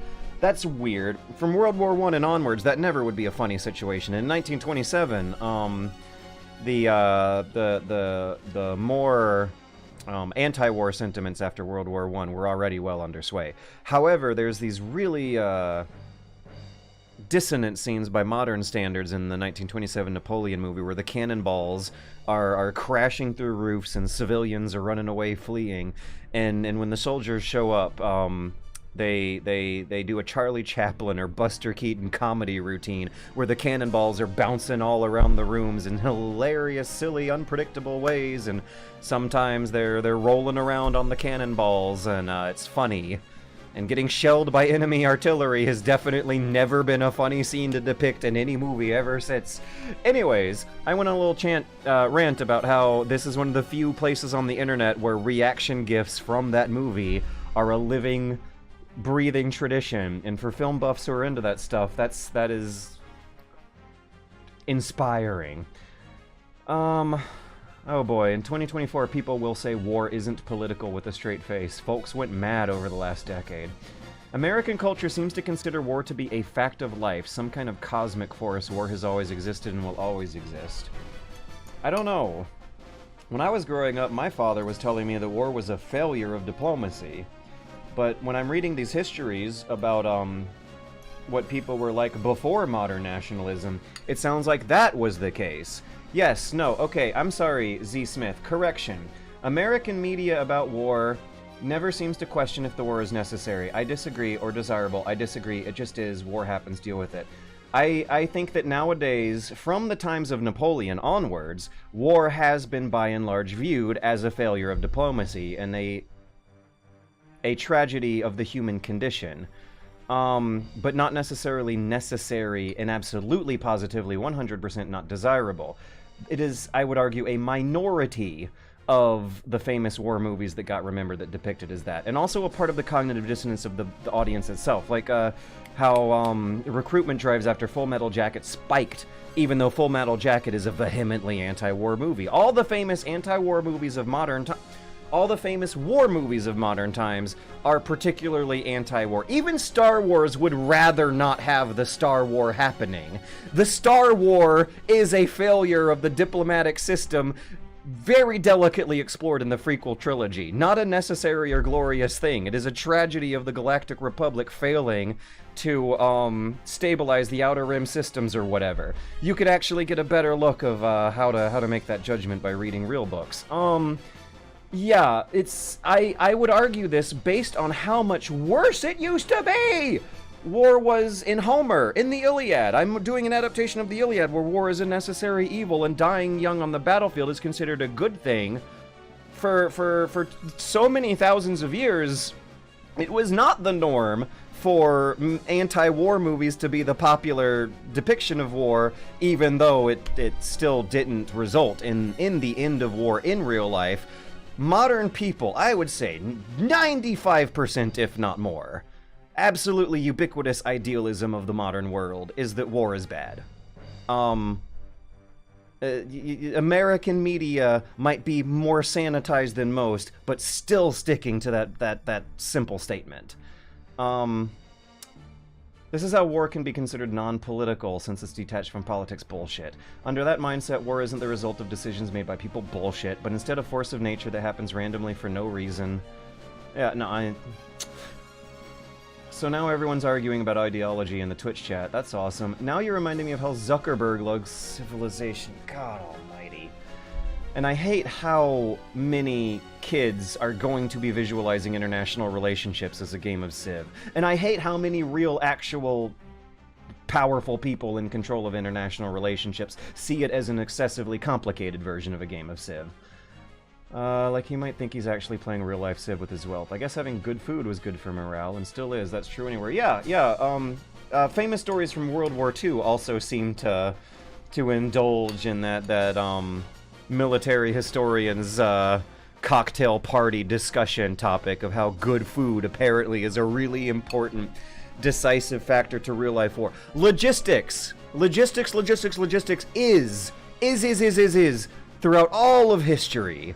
From ancient Greece to Ukraine, is logistics, keeping people fed and supplied at a faster, more reliable way than the enemy can, has actually been the determining factor. It's not heroism. It's not blowing things up good. It is keeping the supply lines well fed. That butterflies into the other results as well, but. The games that we play don't typically depict a lot of the logistical work that is the deciding factor. And that's why the breakfast is considered, like how good your breakfast is a gauge of all of that logistical train that eventually made its way to the front to deliver a good breakfast. In World War II, there were stories about how the Japanese became extremely demoralized after realizing that the Americans were sending ice cream ships to the front. In World War II, the Americans won the hearts and minds of Europe and had a successful reconstruction campaign by giving the kids chocolate bars. Having good quality chocolate bars get sent to civilians at the front was apparently a very impressive demonstration of logistics, as is the ice cream barges, as is the fancy palatial breakfast for aristocrats during the Napoleon ages getting delivered to the front lines, and as was a meaty, alcoholic, energetic, high-protein breakfast for ancient Greeks and Roman times. Woo! Logistics. Logistics are the most important thing that wins war, kids, but the games are never going to have a lot of fun depicting them. And it's long past time games start having fun depicting that stuff, because there are a lot of fun stories that evoke very, very exciting episodes of military heroism that don't actually have anything to do, or at least don't immediately engage with the sticky problems of violence and cognitive dissonance over that. A strategy game about maintaining that logistics train and depicting mechanically how it does snowball into successful efforts on the front line would be a lot of fun. If that exists, please let me know. I'd be interested in looking into it for this project. Woo! Speaking of good historical things, I've been rewatching John Adams on HBO. I know a lot of people treat scientific development like a game of Civ, where progress is always linear and goes straight from agriculture to space travel. If you wanted to make a solid snake tile chosen one, it'd be a general. Logistics is a mean of committing war crimes. Cool.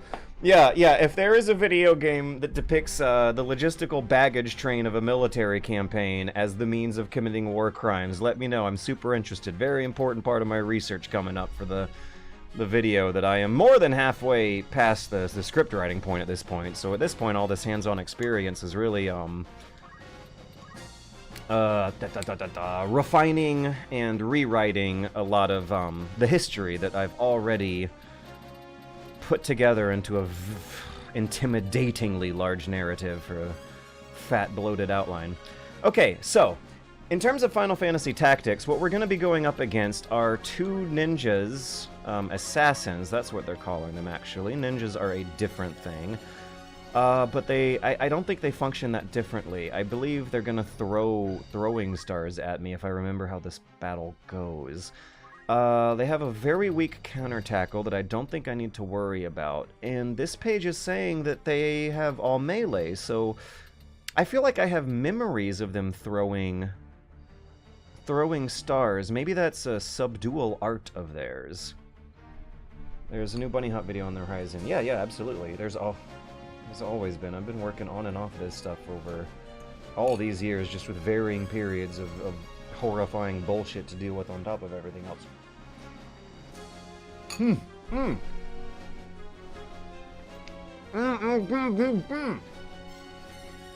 I am too full of food to talk about this thing Trig the Discoverer just posted.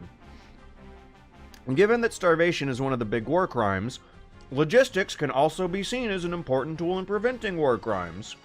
Exactly. Yeah, no, if you are an American and you're reading American history, you might feel a bit of patriotic pride reading about the reconstruction plans in Europe after World War II, and how the logistics was a very exciting project to be participating in, where very exciting stories are being told. I would really be interested in seeing games about that stuff, because there's a lot of interesting problems to navigate that one could mechanify? What's the verb? That one could mechanically explore through super interesting systems. I've had visions sometimes of a strategy game where you click and drag borders ever so slightly around a map to try and win by achieving stability and world peace.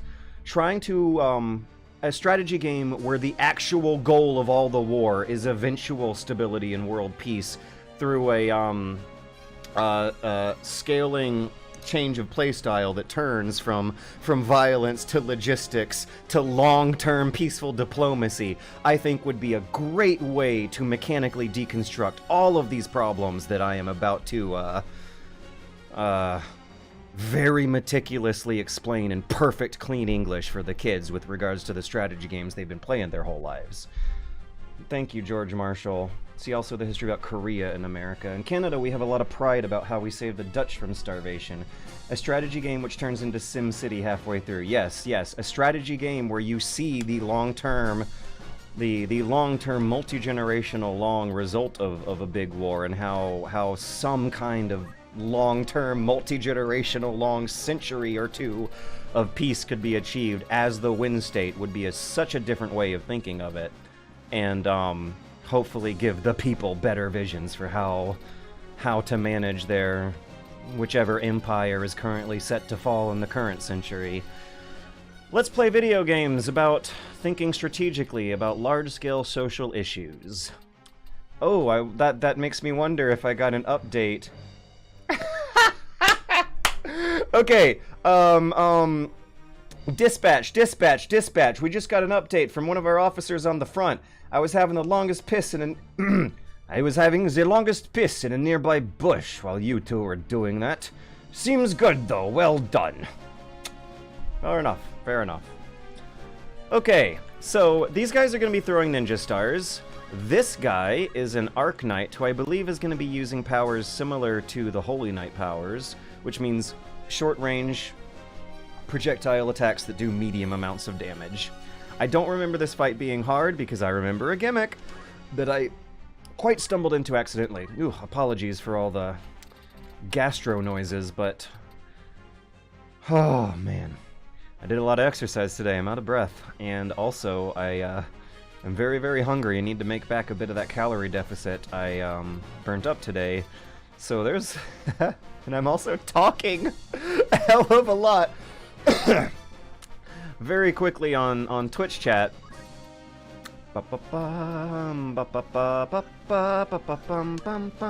And the circulation of air going in and out of my system just has to be completely out of wonk right now. So Glinda's going first, Rafa's going second, and then our two ninjas are going to swoop down from the roof.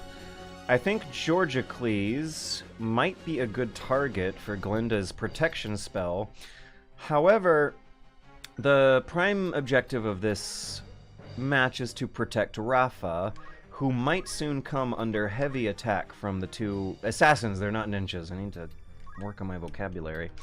The two assassins on the roof. So she's already at half health. Georgicles, Glinda, and Rafa. Should Glinda heal her or protect her? What would ultimately be the strategically superior decision? Also, I've never really experimented with what wall does. Can you please pronounce Rafa differently? Rafa? Rafa? I don't know what's build very wide boulevards in your cities so you can more easily roll in the tanks. You blow up a bridge so you can funnel their troops down a choke point, and now you have to spend a decade replacing it. Yeah, no, exactly. Actually, can we please make a strategy game where the mechanical depiction on display tries to incentivize you not to blow up the whole building if there's one sniper inside, please? That would be nice, thank you. Da, da, da, da, da, da, da, da. Can we please give the children a better vision for the future, please? Thank you. Bum bum bum bum bum bum bum bum bum bum. Dun dun dun dun dun dun dun dun. I was thinking about casting Arise to prevent some kind of mission failure state where Rafa dies and you fail, but I think Rafa will die if Arise is casted. Rafa might come back to life afterwards, but the mission will end when they die the first time. So let's do Karaja and move Georgocles onto a nearby square. Why can't Glinda move anymore? In any case, if I accidentally heal an enemy, I will eat that loss. Oh, good, they're retreating.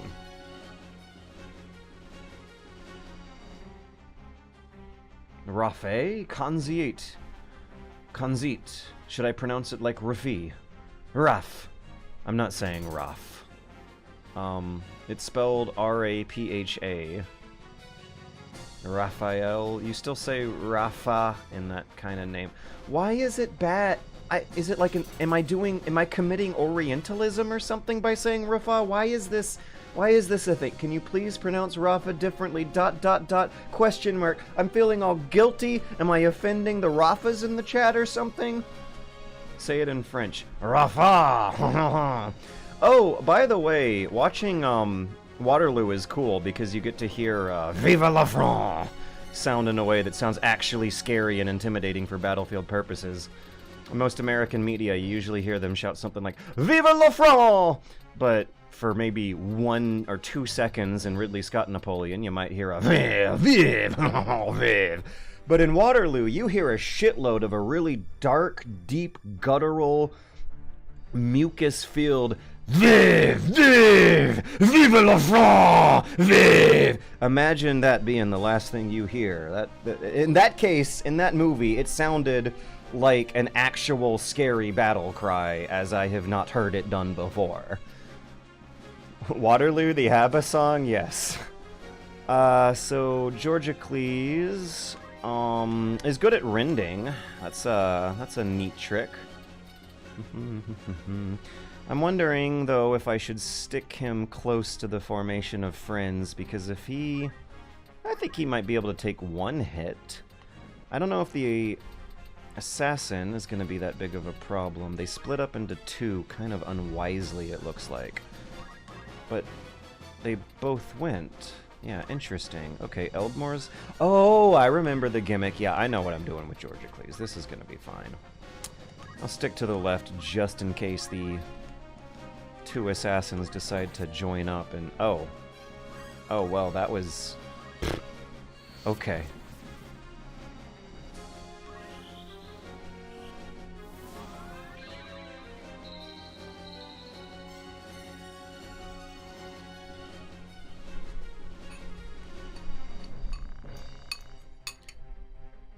Countless sword spirits, heed the call to come forth! Miasma!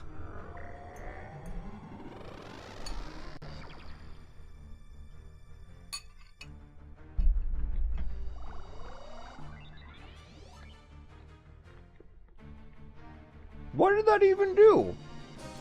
Why did it do that?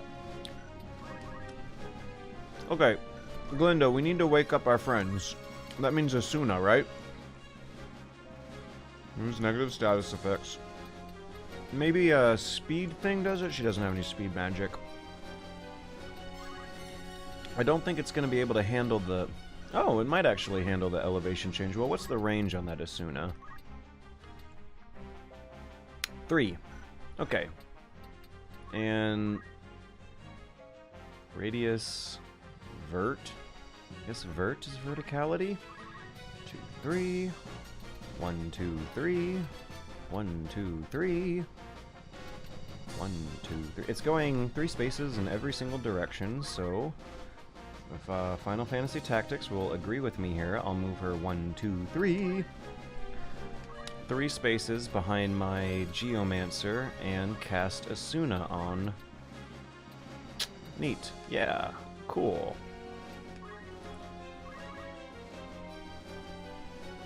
How about you say it like you swimmed in the sign during the 2024 Olympics? I don't know. I really haven't been watching the Olympics. All I watched was the Gojira performance, which was rad, by the way.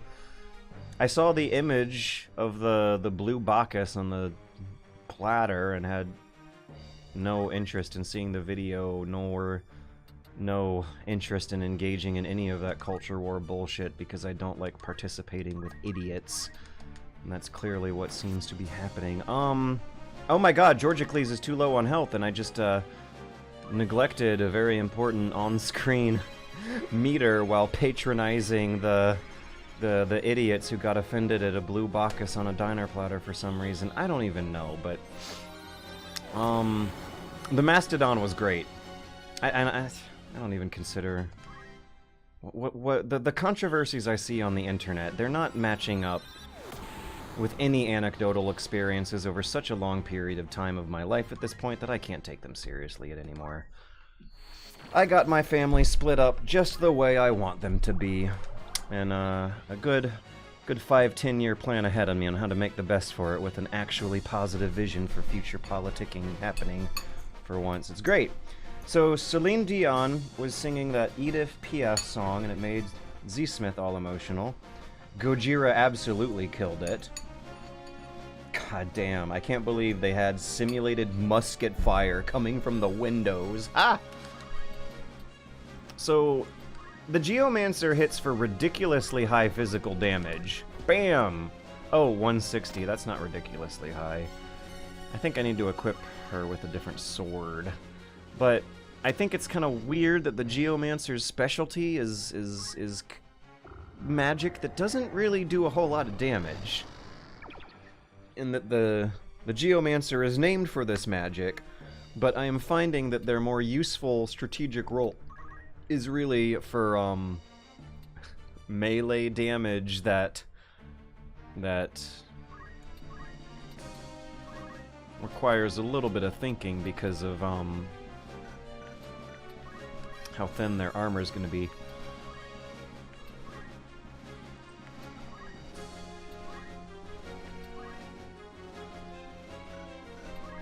I'm thinking we should... okay, this is tough.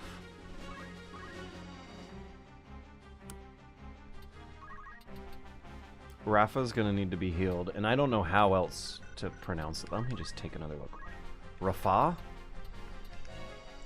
Maybe I should be saying Rafa. Don't they like the long A when you're doing like a Eastern naming convention? Rafa. For some reason, Rafa is coming in and out of my brain a little smoother than yeah, Rafa. She's Rafa from here on out. From here on out. Rafa is now Rafa. Oh no, but you got used to it by now. For ages, I thought Sword and Sorcery started the whole gradients over pixel art thing, but it seems at least FF Tactics was doing it.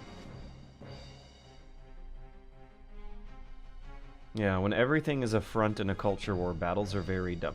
See, whatever the thing is going on with the blue Bacchus on a dinner platter, that is such a dumb culture war that I would feel stupider participating. I read maybe 2 paragraphs, and I'm good, I'm fine. I don't need to watch it, it's not gonna make my life any better. I don't need to know why idiots are mad about it either, knowing that's not gonna make my life better either. It is just a waste of time at this point, a waste of life considering how it can snowball into a lifestyle so easily.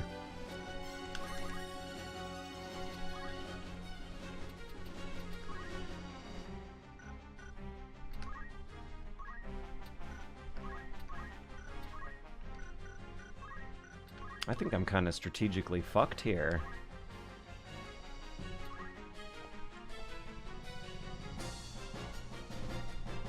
Yeah, I'm not really seeing a easy way out of the next few turns.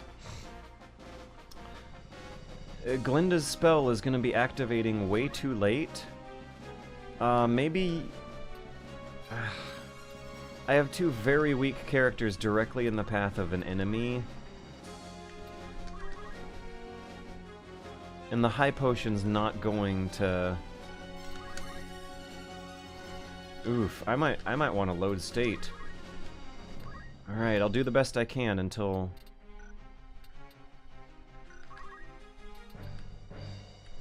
Oh my gosh, the enemy is not within range. Oh my god. Maybe, maybe he'll be able to hit her from here? No, okay, so we'll be healing. If the enemy ignores these 2 delicious meaty targets, and I doubt the enemy will, my strategy might work. It's probably not gonna work, though. Do we got any Kriegsspiel updates? Nope. The messengers still haven't arrived back with an update. No! Oh my god.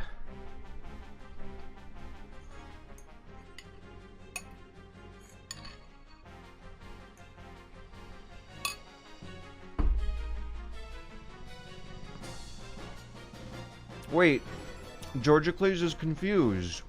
You're not supposed to do that, Georgicles.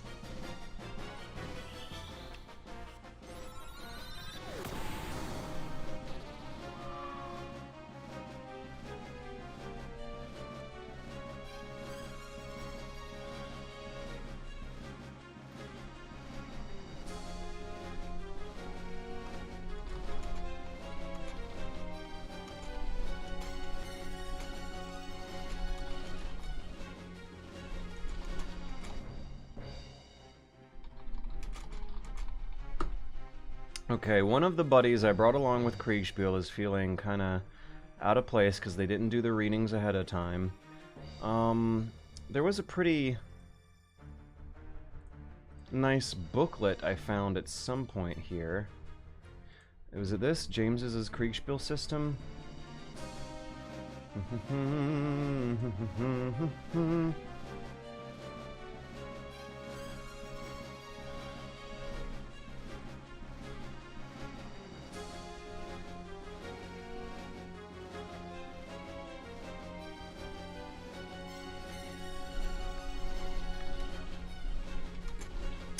Excuse me one moment while I take a quick break from Final Fantasy Tactics to switch over to Kriegsspiel mode. I'm gonna change this Firefox capture to the International Kriegsspiel Society's welcome page here. Okay, so we are having a minor issue on the Kriegsspiel front. One of our officers didn't do their readings last night, and I gotta find a link to the PDF that I was reading that explained these concepts simply enough. Rules, thoughts, and scenarios.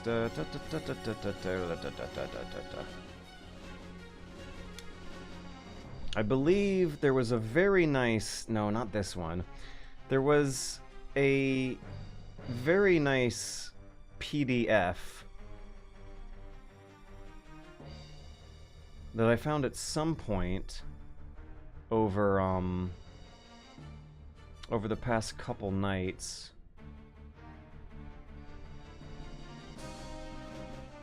And it definitely was not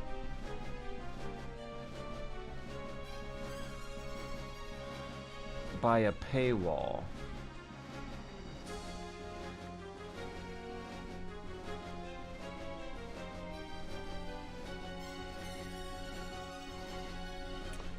Okay, it must not be under rules. Is it under how to play?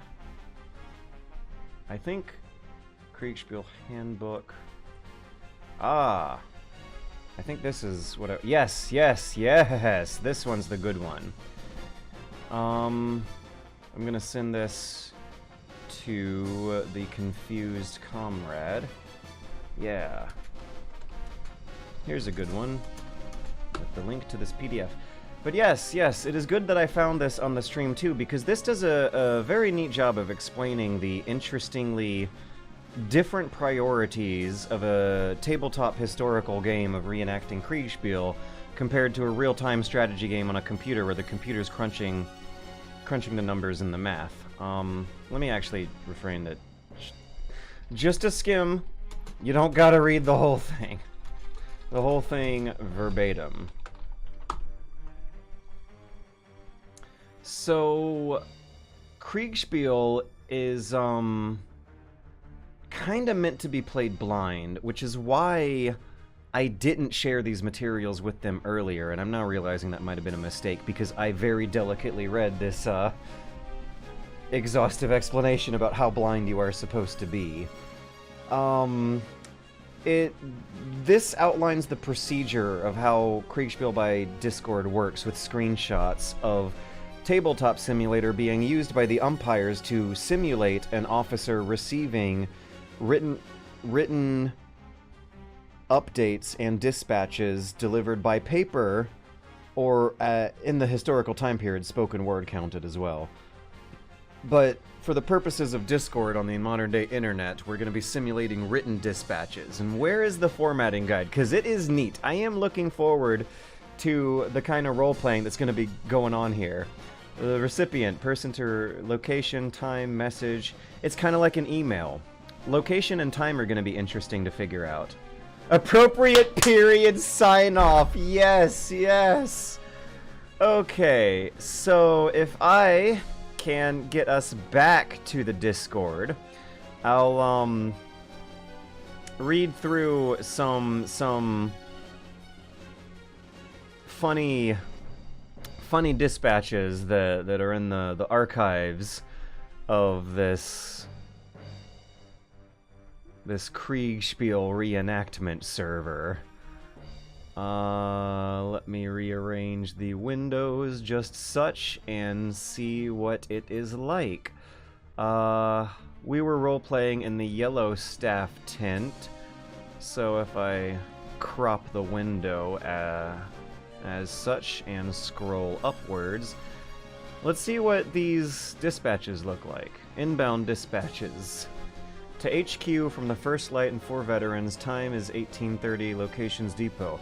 Sir, as we reported earlier, we are regrouping near the depot.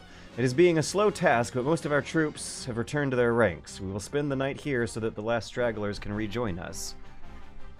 Sir, from Yellow War Council with the review of Her Majesty Amber the First Lemon. Due to the development of their war in the rest of Europe... Oh, wait, is this on screen? Yeah, we're on screen. We will have to evacuate your expeditionary force from Malta and move it elsewhere. Tomorrow at night, some more ships will arrive. Your orders will then be to embark in then. They will lead you to your new destination and issue your new instructions. While you await their arrival, take advantage of this last day in the island to control the main towns of the island. Okay, not a lot of humor going on in that one. Your Excellency, I see lasagna prince.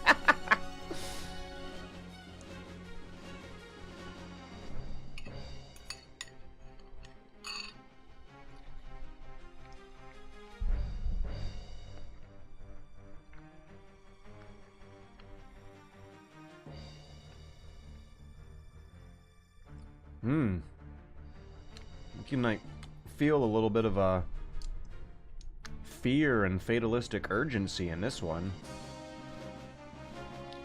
Sir, the horse artillery to the north. has been overrun by enemy cavalry. I'm heavily pressured by twice our number in infantry. They got grenadiers. Our men are wavering. Sir, the enemy is approaching in force from the west.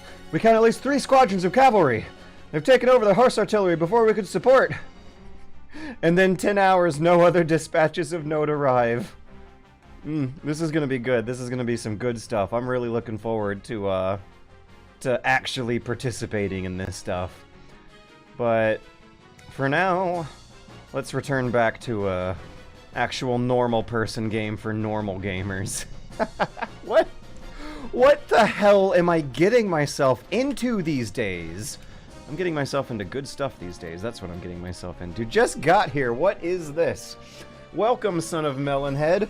I'm playing a Discord role-playing game about reenacting a historical 18th century tabletop war game that was used to train officers during the Napoleonic period in the countries that were getting their asses kicked by Napoleon, because that is the germination of modern Dungeons & Dragons derived strategy gaming systems that then later on became computer strategy games that you play with a machine crunching all the math and doing the role-playing that we're going to be doing in Discord with our imaginations and paperwork like they did in the good old days. We're also going to be loading our save state because of you know, distractions. There were a lot of distractions going on. It wasn't a serious attempt. I don't feel bad about losing that one at all. Okay, so why can't Glinda move though? I might have made a bad move at the very beginning of the match that I'd like to I'd like to undo, but in any case, the Cure spell seems to have been a good call, and I can actually save a bit of MP by going lower.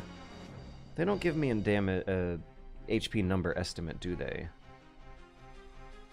Reminds me a bit of old school text adventure games. Yeah, imagine doing one of those, but with a real person on the other side of the internet.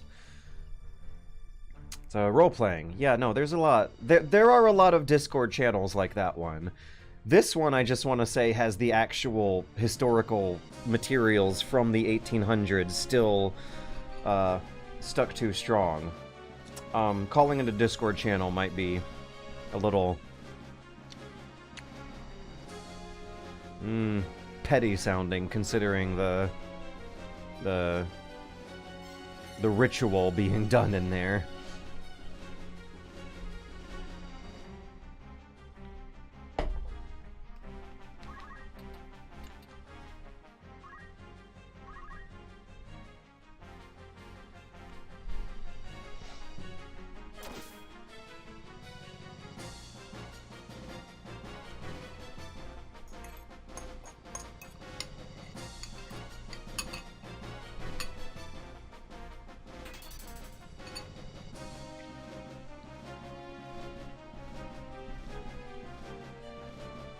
This stop spell, that's an issue.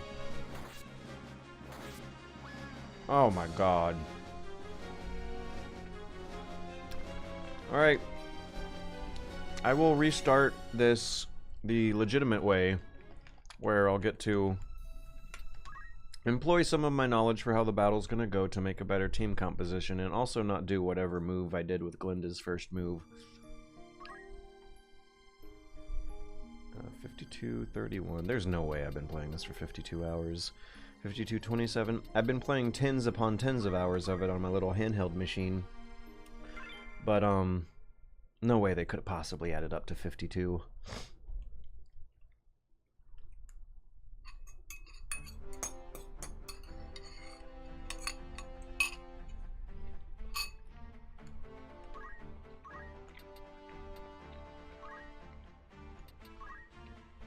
I also might want to be a little more diligent about making sure everyone's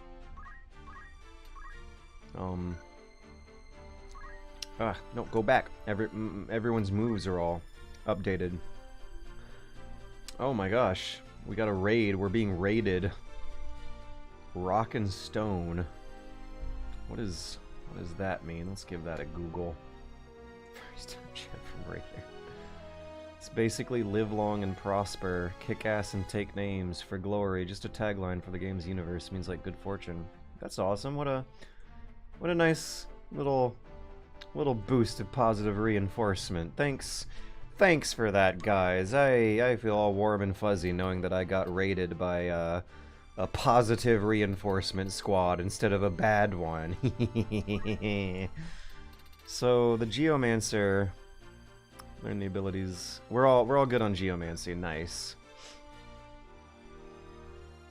Welcome to the Super Bunny Hop Poverty Sad streams. You guys missed the historical Kriegsspiel reenactment that was going on earlier, where I was flipping back and forth from a Discord channel playing a tabletop role-playing that we were playing a tabletop game from the early 1800s that was actually used in real life to train officers during the Napoleonic Wars. So freaking I have so many good ideas that I am actively working on, and they're too big. They're too ambitious. I gotta learn how to restrain myself. It has absolutely become a problem. I don't think I'm gonna be using Margeri. I should really only be focusing on the guys I'm gonna use.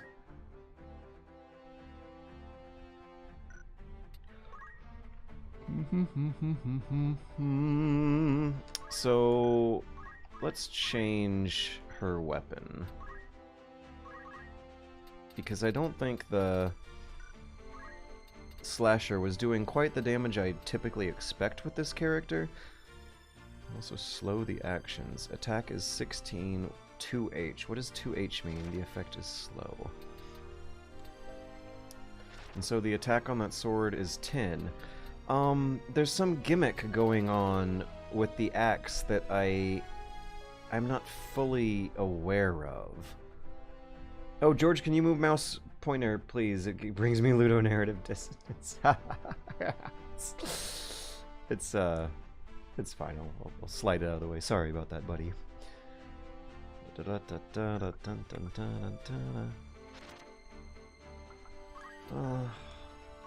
Let's see how we do with the sword. Oh, it's all equipped. Oh no. Okay, who has the best swords? Because whoever it is will... Oh no. No, I'm fatigued. Whoever has the best sword might have to give it up for another. Remove. Okay.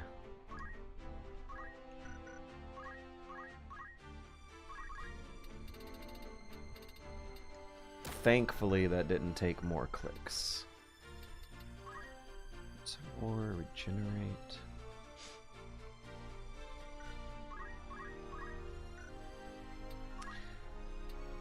The movement ability might be something I want to change. I'm not seeing anything I would be considered differently. Ignore terrain. Increased jump by 1. That might come in useful for all of the high pillars that look jumpable. Do I want to be using Ewain, or do I want to be using my machinist for the projectile? It's level 35. Ewain is level 29. Yes, let's use Mustadio instead.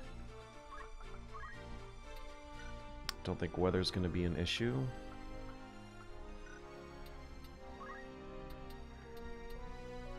"2H" means two-handed. Okay. That explains that.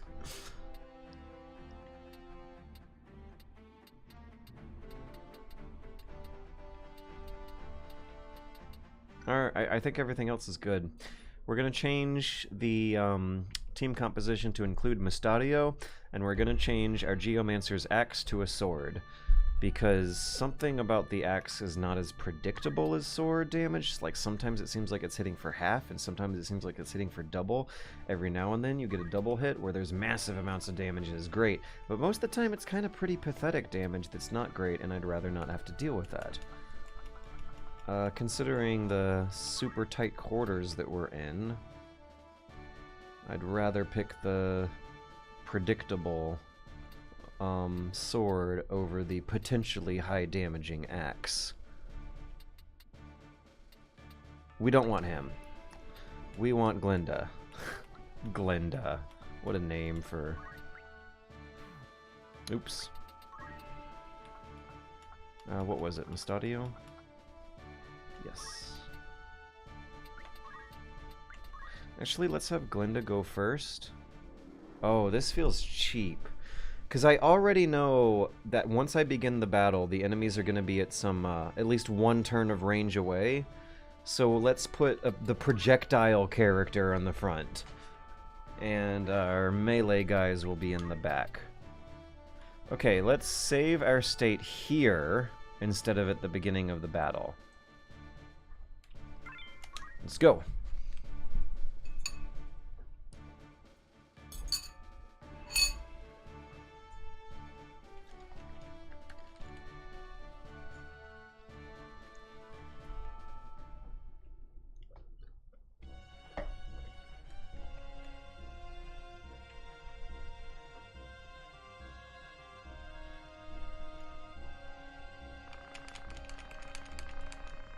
I'm gonna read the lines about the flesh remembers. That's great. Let's give that a second take. Oh, I'll read my favorite lines of this scene.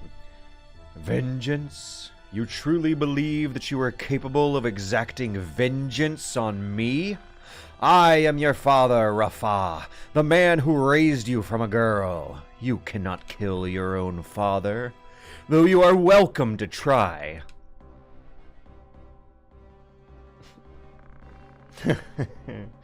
You cannot do it. Do you know why?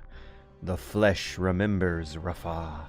It remembers fear, cold and trembling. But it will not always be so. In time, your fear will blossom into another flower. And I shall have that. But it will not always be so. In time, your fear will blossom into another flower. And I shall have that one as well.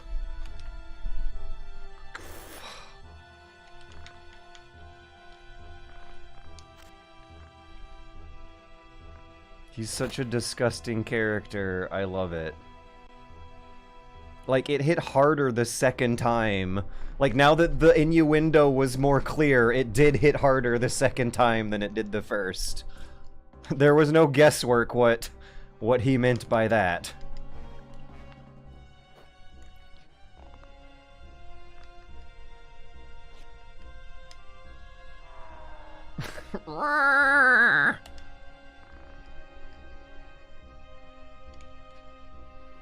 Oh, wait, I forgot I have a fast forward button.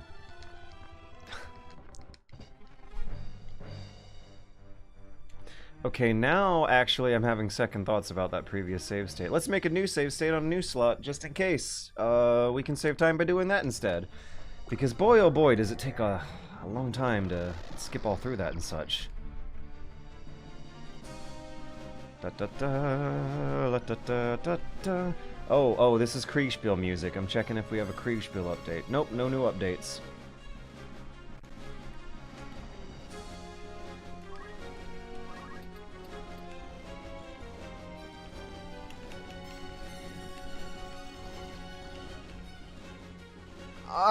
No!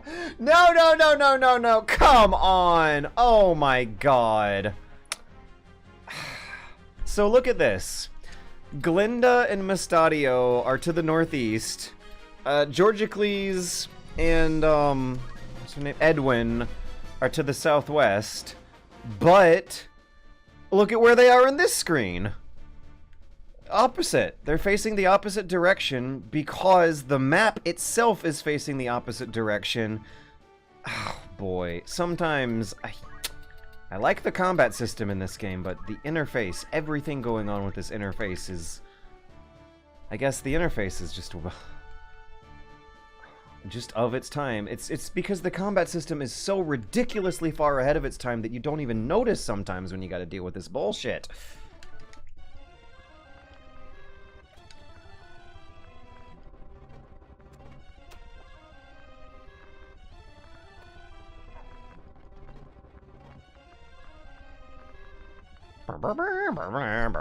Okay. And now we make a new save state.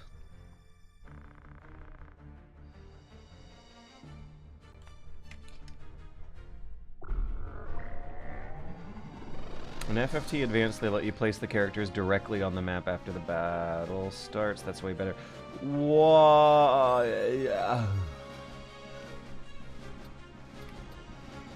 Georgicles is still not in the right place. So I guess Ramza, your Ramza is always going to show up on that square. Okay. Well, at least Mustadio's in the right spot, so no harm, no foul. We're good now. This is not going to hit. No, that's definitely not a clear line of sight. Let's do a leg shot.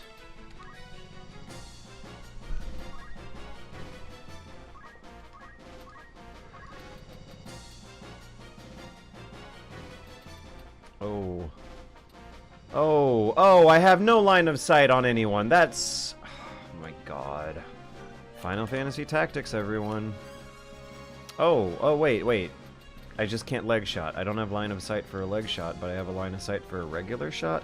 Oh my gosh, never mind. That was actually a cool thing that I got frustrated by. Look at this! Look at this! They simulated the height difference in aiming for the legs. Because his legs are blocked by the block. But his body is not blocked by the block. So if we aim for arm, we gotta... Okay, maybe I really don't actually know how the system works. Because that's not working either, but the regular ordinary attack does. Whatever, we'll do it. We'll do a regular ordinary attack.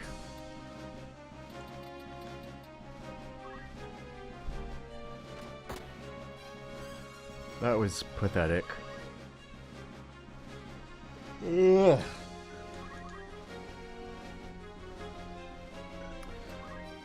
Also, I believe Glinda should cast a very cheap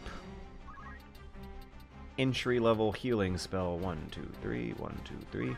Instead of one of the more expensive ones because of how much sooner it'll show up in the turn timer.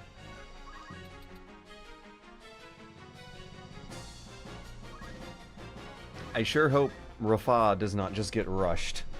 Oh my god, you stupid idiot. Why are you doing that? The first time I played this match tonight, she retreated behind lines.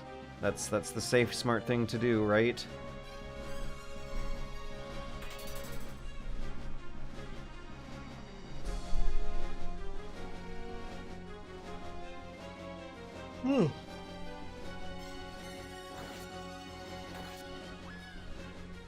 She died in the very first turn before I could do anything.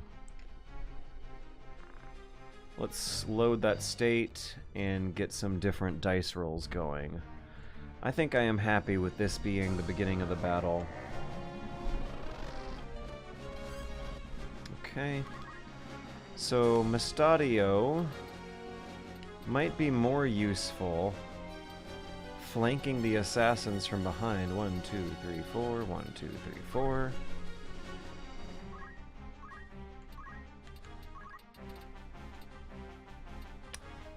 What is this leg shotting business?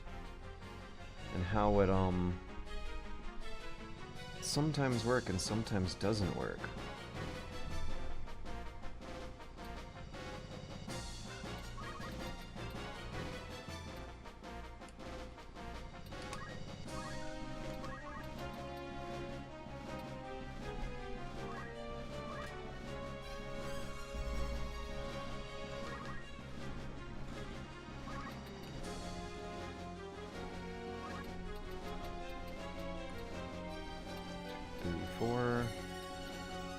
2, 3. 1, 2, 3. New plan. Heal her with a potion right away instead of waiting for magic. What is the potion? I believe it was 70?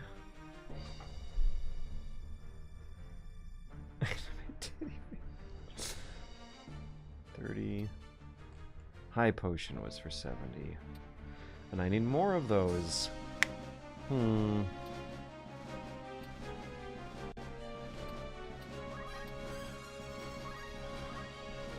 don't know if I made a smart decision just now. I am dependent on the AI making smart decisions. Maybe I should adjust to the AI's strategy instead of trying to come up with my own.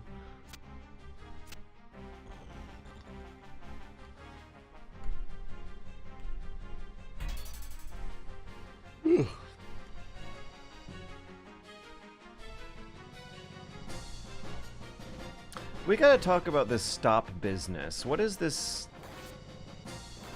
stop spell, and how can I not get stopped so often all the time?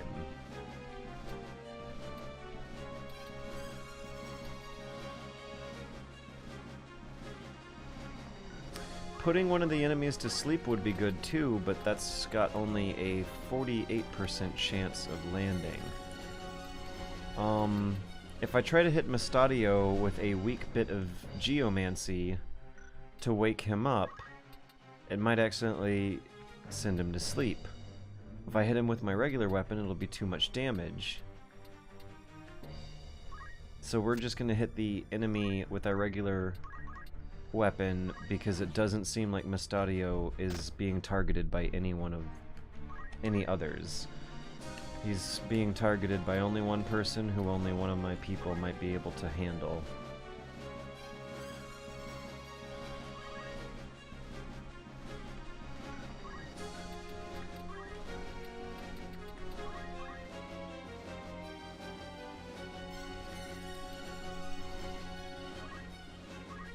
And I think Georgicles should Rin Sword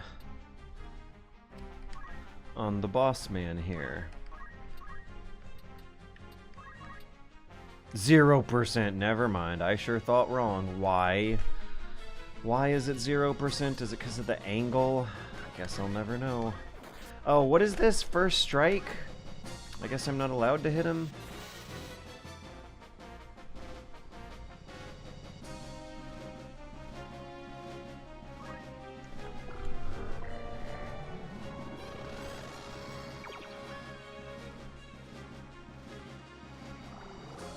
I'm getting my ass kicked. Okay, maybe I need to shut up and concentrate. I did this battle on my handheld and got through it. I don't even remember it being that difficult because of a gimmick I remember. Oh boy. We're reloading. We are reloading.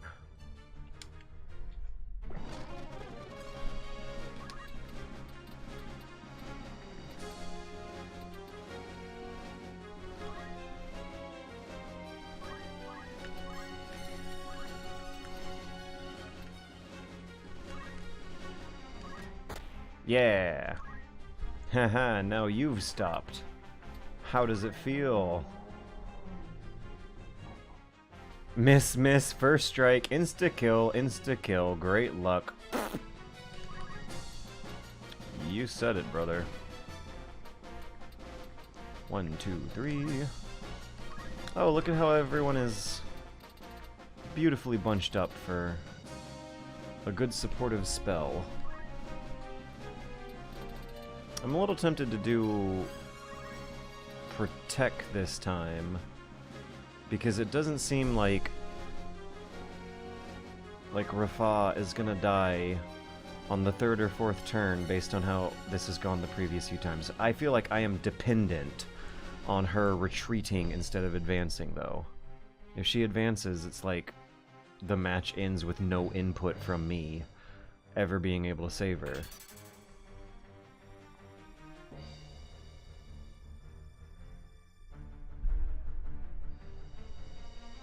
is that spell we are casting?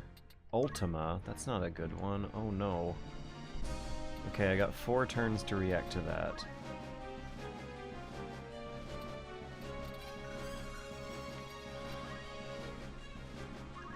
The Geomancy we're equipped with causes sleep. It hits multiple enemies in a radius.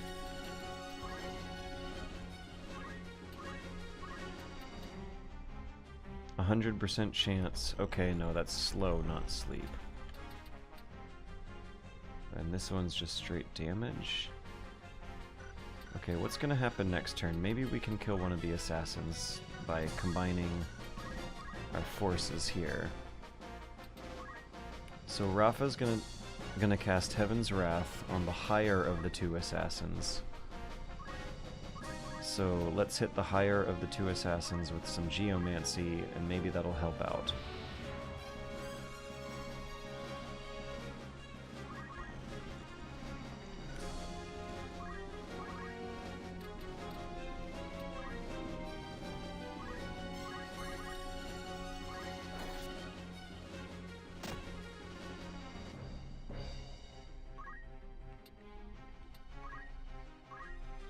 Oh no! Georgicles might take damage.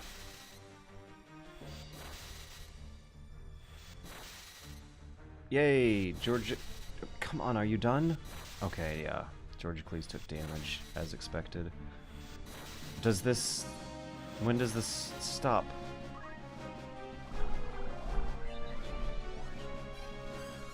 It's a lot scarier when it's happening to you. Oh, but it didn't kill her, so she's still gonna cast this thing. 77, 78. Okay, that wasn't that bad, but it's still something I gotta react to right now.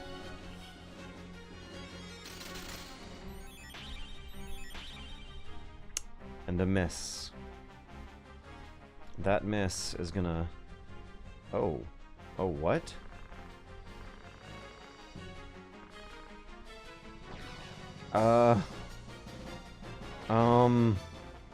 I guess we're good. Okay, so last time I played this, the battle ended when I got, white hair, Schmepperoth's, totally not Sephiroth's health down to a weakened state. This time the match was over when I got just any one of those 3 characters at all down to a weakened state. I thought the gimmick was that I had to get the man, but I guess it works on the women too. Neat. I did it. Oh, so that's why it's so hard. 'Cause you only have to get one of the 3 down to some certain threshold for it to count as victory. Alright, moving on. We are now synchronized between this screen here and my handheld over in the bedroom. There's going to be a scene, and then a brief intermission will be a good time for me to get some water and rehydrate after all this water weight I've lost today. Look, Marak, a new dawn has risen. Can you see it? So often we sat together talking, waiting for the coming of first light.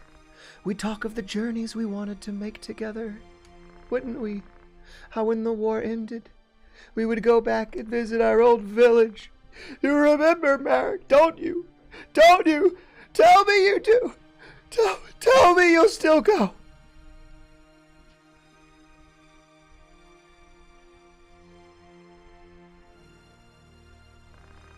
Wait for me, Alma. Wait for me.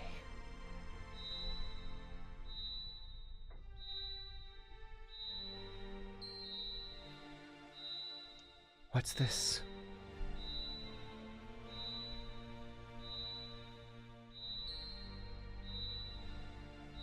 The Aurosite cries with her. It resonates with the grief in her heart. Vigraf's heart was full of sorrow as well, and despair. And those feelings summoned forth. You grieve for him as well? Thank you. No, Rafa, you must not listen to that voice!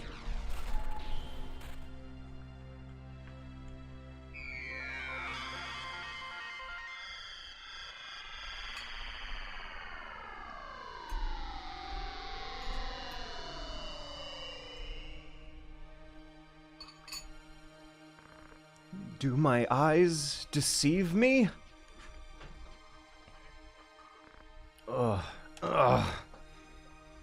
Marak!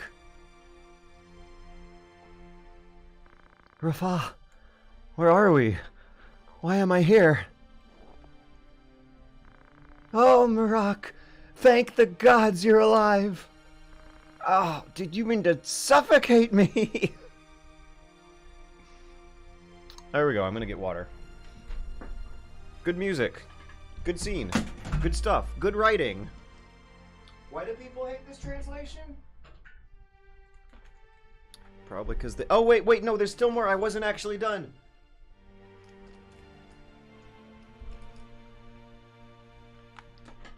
A voice called to me in that land of pure white light, though whose it was, I cannot say. Return, it said to me. Return to the side of the valiant, the one whose heart beats true.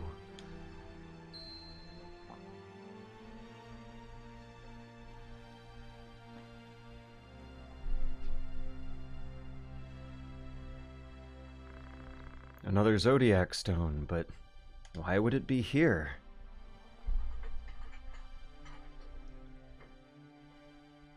I'd thought Orisite a product, not of godly fashion, but an issue of hands far fouler. A gateway of sorts for Lucavi into our world.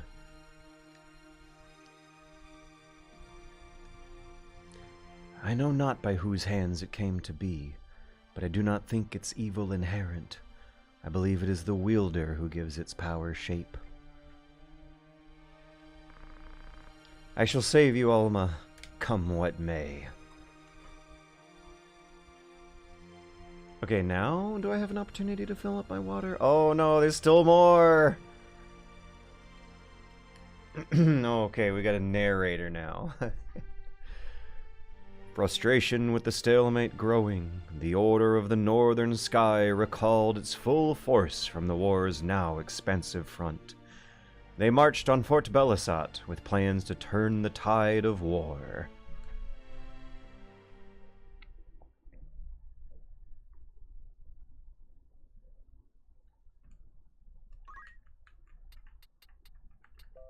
A Sky Seer is an assassin able to bend the laws of nature by speaking to the words of Forbidden Sky mantra. So we have a party full of schmuckly nobodies such as Ethel. Yeah, I'm not gonna miss Ethel. So I believe we also have Marak, yeah. Nether Seer, an assassin able to corrupt the laws of nature by speaking the words of forbidden Nether mantra. I'll try saying that 7 times. Nether mantra, Nether mantra, Nether mantra, Nether mantra, Nether mantra, Nether mantra, Nether mantra, Nether mantra. It's not that bad. I think I could say that 7 times. Would anyone miss Coulson?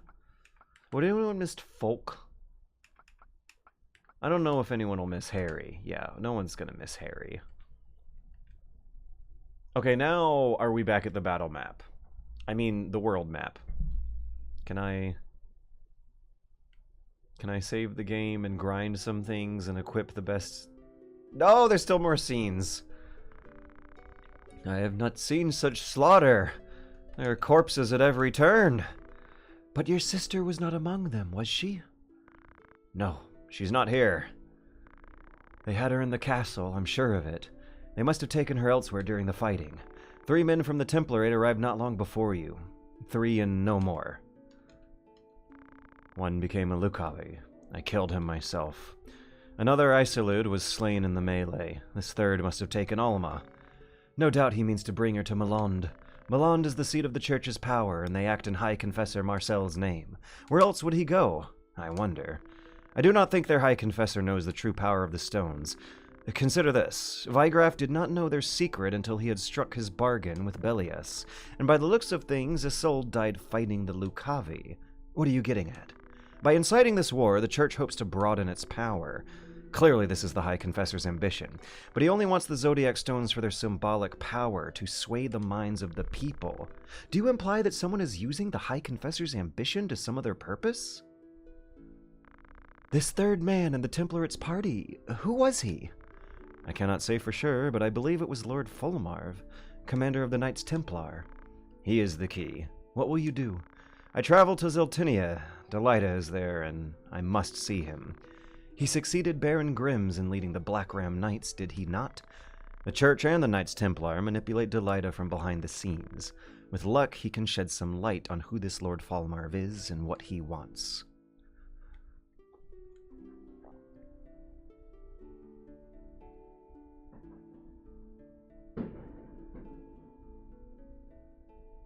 Someone's setting fireworks off while this is happening.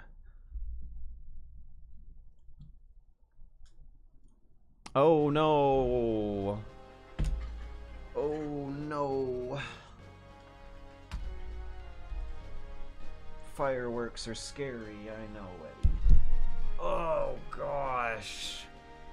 How am I gonna get this dog to be comfortable living in this place? Welcome home, my lord. Yes, home. You are well? I am, thank you. What news of the war? None good, as you know well enough. War is a dirty enough affair when you know who your enemies are, but this? Ha! When my good name are our only casualty. I should think Duke Altana's name in greater peril. They say his other lords Betterman remain here only because you do. Leave such foolish talk to fools. When a member of House Orlando pledges his lord fealty, he honors that oath, though it cost him his life. I'm sorry, I spoke overmuch. Words are wind. By the way, that is a Homer line. Now this errand I set you to, I would hear of it. For reference, guys, I mean, this is a translation from people who actually fucking read books. And by video game writing standards, that is enough of a blessing to be appreciated. I'm sorry, I spoke too much. The reports are true, my lord.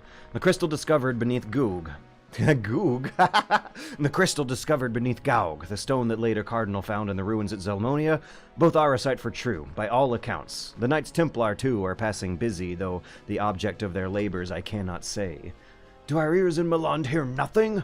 Here, perhaps, but dead men tell no tales. If only we had some evidence of the High Confessor's plot, we might use it to compel a peace.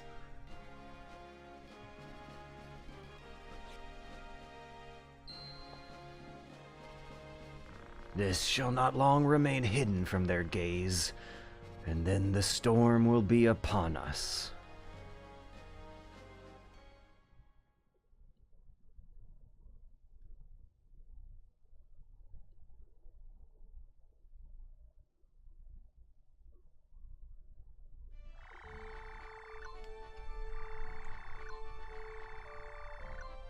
Let's go that way. Dugura. Dugura.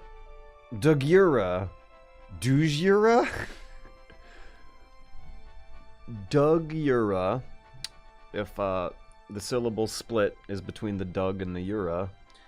Dujura, if the syllable split is between the Duj and the Ura.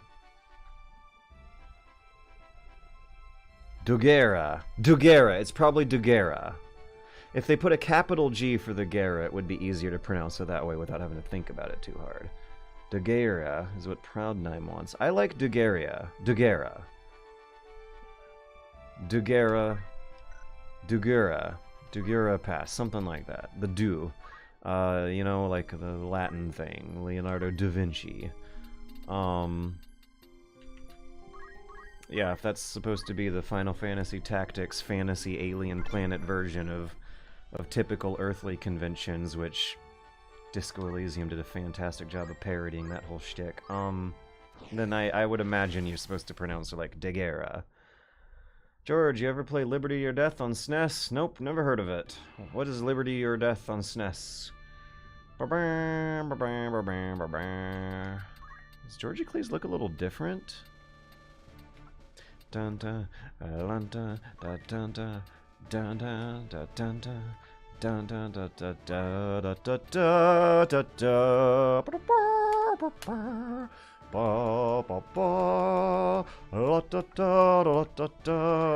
dun Who are we missing? I think we could use another knight, maybe? Or are we allowed one more character than the previous battle, since we might not be playing with any guests this time. Okay, well... I'm trying to remember who my other melee guys were. Let's put Agrius there until I find a better one. I might want to play with these new guys. No, I should be grinding with the new guys, not going into a story battle with them. Bum bum ba bum bum ba bum ba bum bum bum bum bum bum bum bum bum. Whoa, there was a strategy game about the American Revolution on the Super Nintendo? That is interesting, because that sounds like it absolutely would be a grandpa game that's not for the kids on a system that was absolutely during a time of video gaming history where video gaming was being marketed and especially popular and kind of thought of as a children's toy. So having a very serious digital version of one of these old grandpa tabletop war games on the Super Nintendo is pretty interesting. One of the things I'm going to be getting into in this video is why Napoleon is such a more complicated theme, or popular theme. Why these like historical 18th century nationalism wars, where the modern map really gets started, is more popular. The modern political map is more popular on tabletop than computer, and it has to do with that Napoleonic connection, with how Napoleon was the actual cataclysmic inciting incident that skyrocketed the complexity of game development in around the turn of the 18th to 19th century. You really get a huge jump of suddenly the medieval world turning into the modern world real fast in this narrative. And it's a Japanese game too! Ha ha! Liberty or Death is a turn-based strategy game for the NEC. Oh, that explains it. So it first came out on the Japanese computers, NEC, PC, 9801, MS-DOS, and then later on comes the Super NES and Sega Genesis ports in a Japanese context where the Western thought of video games being toys for kids was not as prevalent. There we go. This grandpa game showed up on the Super Nintendo because it was a port from a computer game that was primarily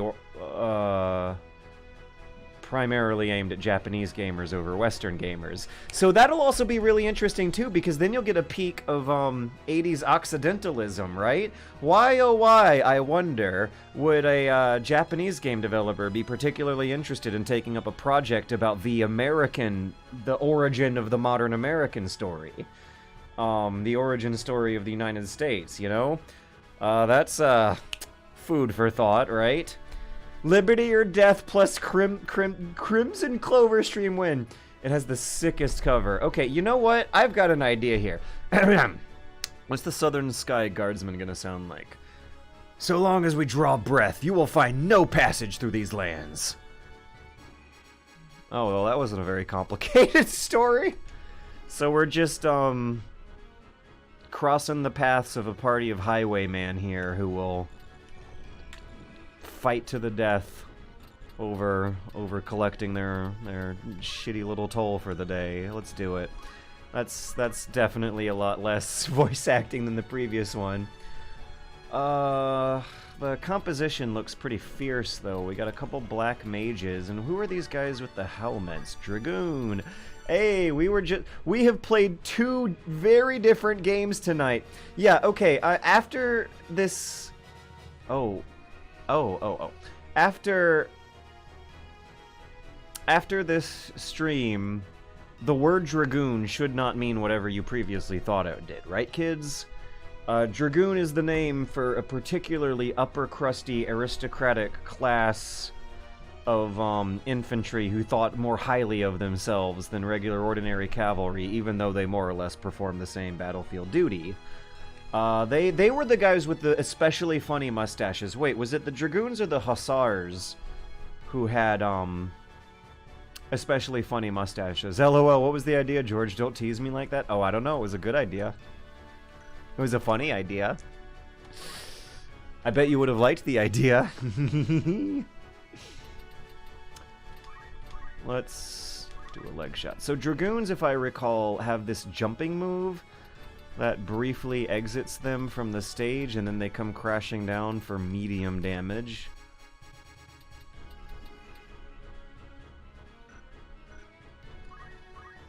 One, 2, 3, 4, 5, 6, 7, 8. What's their movement going to look like next turn? Okay, I'm guessing everyone's just kind of gonna advance forward. The black mages might want to throw a spell at me, but I'm thinking that if I hit this black mage to the far left, 1, 2, 3, 4, 5. Mustadio is gonna get attacked by magic, but I'm hoping that he'll be able to run away in time before the spell hits, and at least minimize the damage. What's turn order look like? Interestingly, the Japanese name for the Dragoon class meant Dragon Knight, which honestly might make more sense if... I mean, if you're a kid encountering the word Dragoon for the first time, maybe you would be associating it with dragons that, you know, fly around in the air. A character who is, their main role is like they jump up in the air. But, yeah, that's, also begging the actual etymology of the cavalry dragoons. Like, where did they come up with the name, and does that have anything to do with dragons? Food for thought. Did I just invent a stupid catchphrase for these streams? Is this dragooning? Yes, we are dragooning. This is what that is. Oh, only 60%? Come on. Oh, and Panzer Dragoon. Aren't there a couple Japanese shooter games called Dragoon something or something Dragoon where you pilot a dragon around and shoot things with the dragon? How different of a timeline do you think we would have needed to be on for those games to be about riding around a horse and shooting things on top of a horse? 1, 2. It doesn't actually sound like that different of a concept after all, come to think of it. Hey, my shot landed. I was not thinking the right words when it did, but it's good to see after the fact a confirmation of that hit. Okay, so Dragoon, aka Drakengard, from Dragon, Carbine, Musket, because the guns breathe fire, like dragons, sea dragon. Huh. Dragoner is a verb in French. Francais. Boy, oh boy, do I wish I could go back in time and not do the stupid French accent I was doing a few years ago. Hey, why is George Cleese looking different? You guys see his cheeks popping? He's got butt armor on now. Is he still a knight? I definitely did not change him from a knight. His armor shouldn't be any different. I think they might have changed his sprite for the new act of the storyline. He's a little more green now. Yeah, that's just his new sprite. Neat. That's cool, actually. As your character progresses through the storyline, the armor on their butt gets shinier. I can support that. And that's just good game design.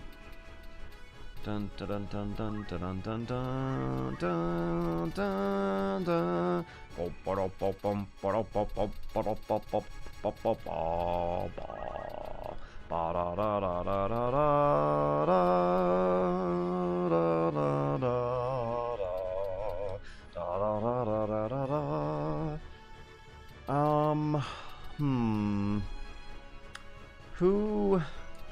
Who's gonna get attacked first? What's the first enemy to move? Navarre.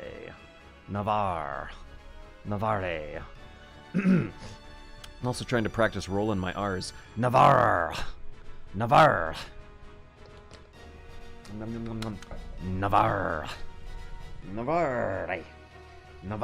I did it the first time because I wasn't thinking about it as hard as I was thinking about it the subsequent times. This is some subconscious muscle memory thing you gotta trick yourself into learning. Navarre.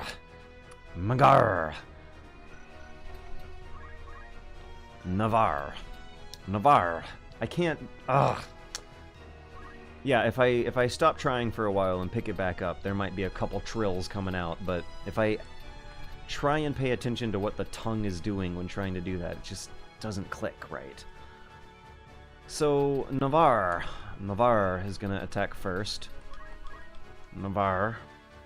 And he's not gonna hit anyone. The Dragoons might. The Black Mages might. Okay, okay, let's give Mustadio, Shell. Yeah. Range on Shell is 2, 3. 1, 2, 3. It's 3, and it looks like elevation does not matter at all. 1, 2, 3. Ba bum ba da da da da da da da da bum ba da bum bum bum ba da ba ba da da da da da da da da.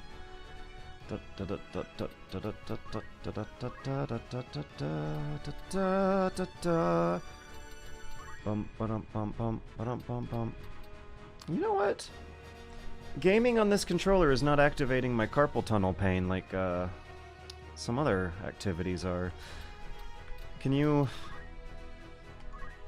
game for 12 hours a day on a controller and not have the same kind of symptoms that you would get from 12 hours a day typing a bunch of words?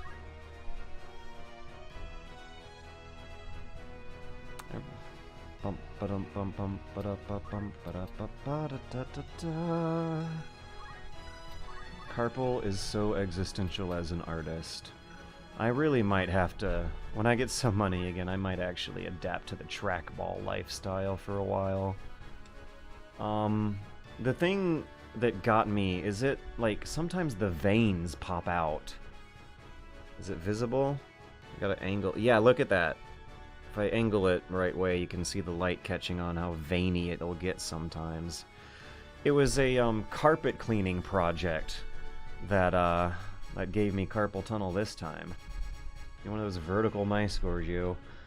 So I found out a method that gets rid of some really old, nasty carpet stains that you might have forgotten about. If you if you wet the stain for 5 minutes and then sprinkle some baking powder on it, and then spray it with hydrogen peroxide, and then start punching the shit out of your carpet with the paper towel, it gets the stain out really well. But it might give you carpal tunnel syndrome, so be careful with that method, kids. Yeah, I am currently going through a carpal tunnel recovery period that was the combined blasting of punching the shit out of my carpet for 6 weeks while also typing the shit out of this 7,000 word hour-long Napoleon video. Strategy game video, really. It's just the middle chapters about Napoleon. We should be keeping our distance, Georgicles. Let's take the high ground and help our friend Mustadio, who might be a little weak to magic. Yoink. Wait. I might have accidentally moved into a bad spot with that one. I should play it a little safer, I think. Da da da da da da da da da da da.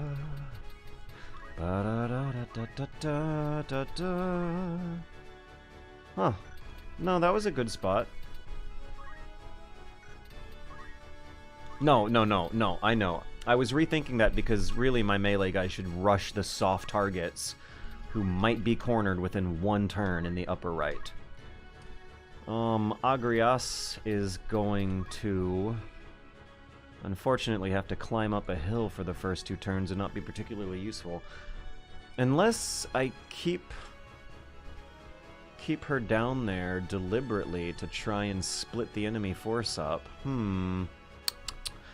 Da da da da da da da da da da.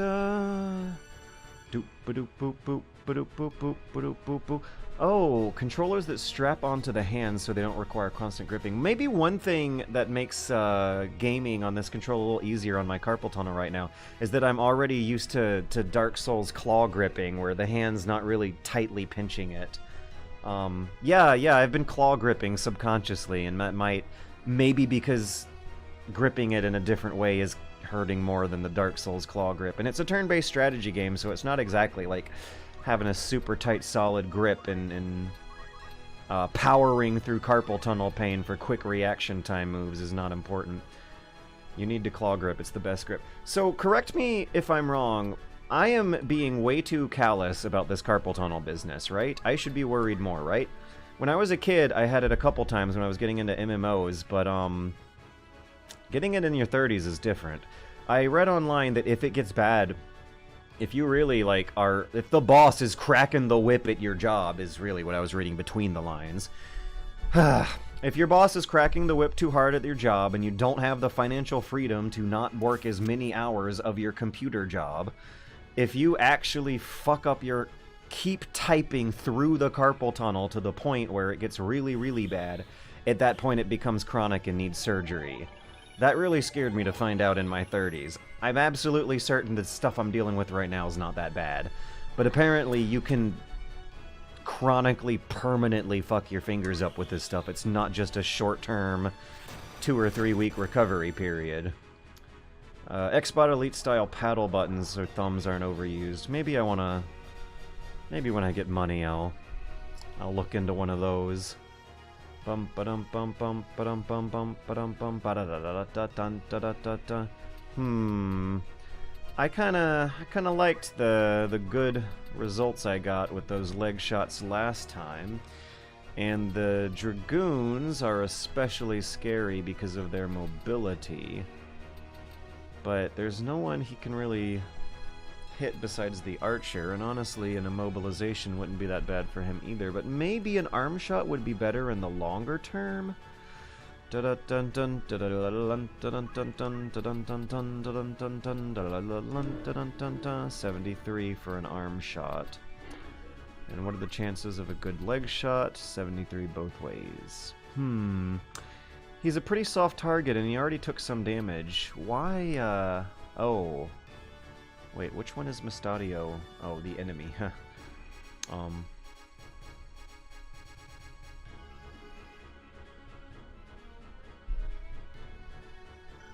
Let me check the range on this guy's arrow, too, because if I immobilize him, then I'll want to start, spending a couple turns out of his arrow range to take advantage of it. Range is 5. Hey, that might actually... 1, 2, 3, 4, 5... We are doing a leg shot. Confirmed. Let's send the order in. Yeah, wait, can we get a leg shot in there? Target looks like he's at 3 o'clock. Wearing a green shirt, blonde hair. We got good effect on target, over. I'm all strategy game brained.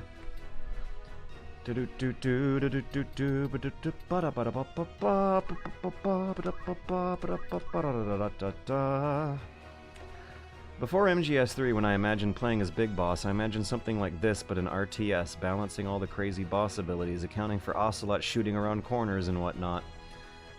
A Metal Gear Solid tactics strategy game already exists, and it's called Metal Gear Solid Acid, if you would like to check it out. I've never actually played it myself, but I've heard good things, reaffirming the common Metal Gear series-wide trend of how even the spin-off games are fantastic. 2, 3, 4, 5. We got Glinda here. We're all buffed up to the top of the hill. Things are going pretty well so far.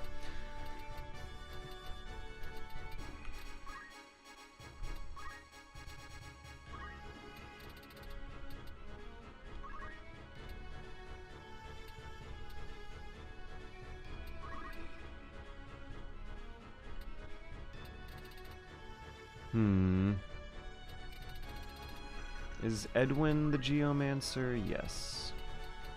1, 2, 3, 4, 5. What is the range of Geomancy spells? Because I might want to line that range up with the destination of Protection here.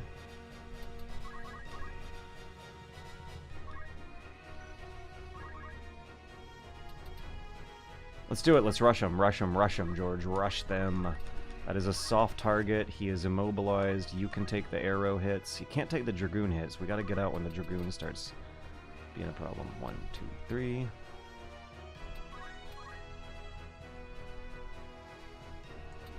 Yeah. not being able to take time off work to avoid worsening your potential carpal tunnel, not being able to take time off of your keyboard typing computer job to avoid your keyboard typing hand finger problem turning into a chronic one that requires very expensive surgery your boss won't want to pay, is the most US thing I think I've ever heard. Said Spill Politate in the Twitch chat a few minutes ago, and my oh my, does that ring true. In my poverty, I am occasionally grateful that at least I get to make the schedule. 1, 2, 3, 1, 2, 3. We put the carpet cleaning project on hold. There were some old pee stains that I missed that were under the furniture this whole time, that I discovered a few weeks ago, and I've been working on those using the punch the shit out of your carpet method. And we're putting that project on hold for a while, telling the homeowner that one of the boys got some kind of repetitive workplace strain injury, and thankfully I can put it on the hold for a week, right? Can't put the script on hold for a week though, but that is probably gonna keep it at a minimum, and then when the video's done, I bet it'll finally feel normal again after a few days of rest. But either way, I still get to stop when it starts hurting bad, and that's a blessing. That is absolutely a blessing.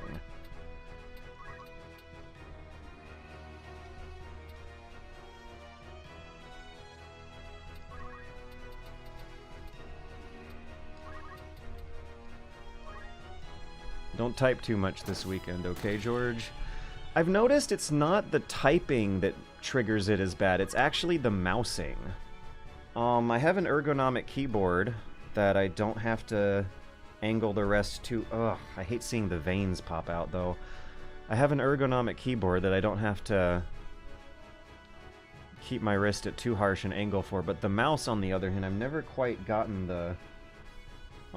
Also, thank goodness that I bought this chair so many years ago when I had good money, too.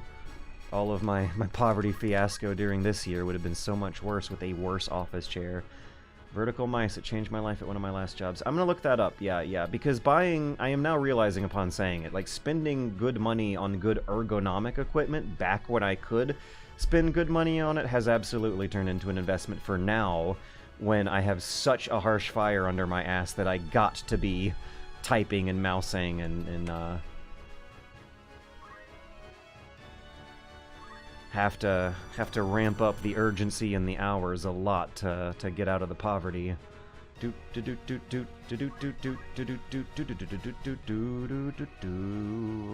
I wonder if I should have used her sword.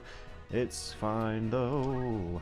We can still protect the healer and stand in the way of trouble and strife and damage and pain. Da da da da da da da. Vertical mice. Let me Google that while the enemy's doing their turn. What? No, I need to look at the game and think about what to do as a response to their turn. Attention span, volition, stay focused. Ah. Da da da da da da da ba ba ba ba ba ba ba ba. I'll check on Kriegsspiel. No new Kriegsspiel updates, I don't think.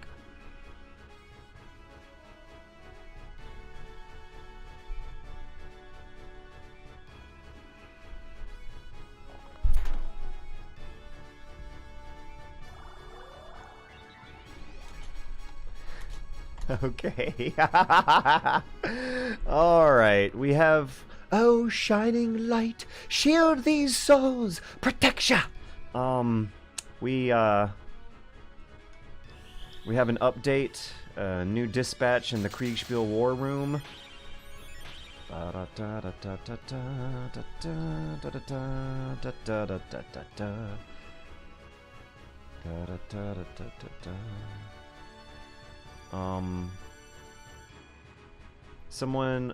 One of the fans I'm trying to rope along into a friendly game of Kriegsspiel just said, "Help, what do I need to do?" There's guides, there's videos. It's not going to be a normal computer game, but I promise it's not that different. There are some introductory materials that can walk us through this, and I've linked some of them. I started with...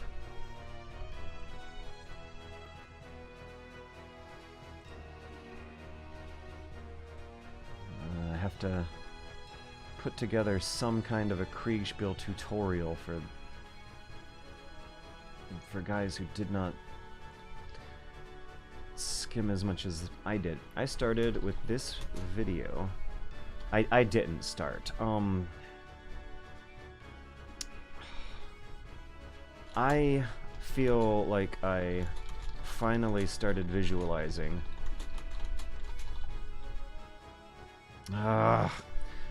Okay, fine, I'll just be honest. I've read about it for months.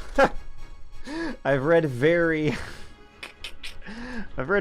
detailed descriptions of this game in books all year now. But when finally getting around to playing it, trying to play it, I started with this video, and then... Okay, no, I'm actually going to be a little clear. I started with the introductory materials in the IKS Game for Newcomers Discord channel.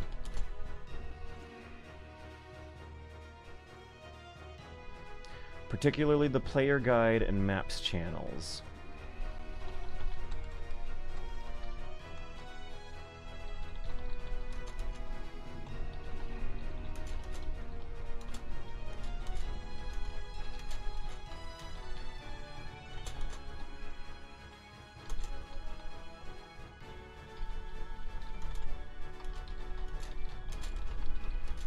And flop. The Maps channel had a video tutorial, and flopping the pieces around in Tabletop Simulator did help me visualize how a real game goes. Video. And then I skimmed some longer materials. I won't bother you guys with any of those, except the good one I linked to Timo here. It won't play like a normal computer game! Exclamation point. But a lot of the strategic core concepts that the umpire will be employing will follow the basics we are used to. However, it is meant the non-umpire players, and I'm gonna put GM in parentheses to better explain what the umpire would later turn into in history. Okay, let's see if I can put a clear enough picture of the problem on the screen. Test. How does my voice sound? Is it okay, or is it all my voice pitched sound? Is it okay, or is it all my voice pitched? It's good. It's fine. But yeah, okay. I'm trying. So what do we do as a team? How do I explain this? So what do we do as a team? We issue orders as written. We issue written orders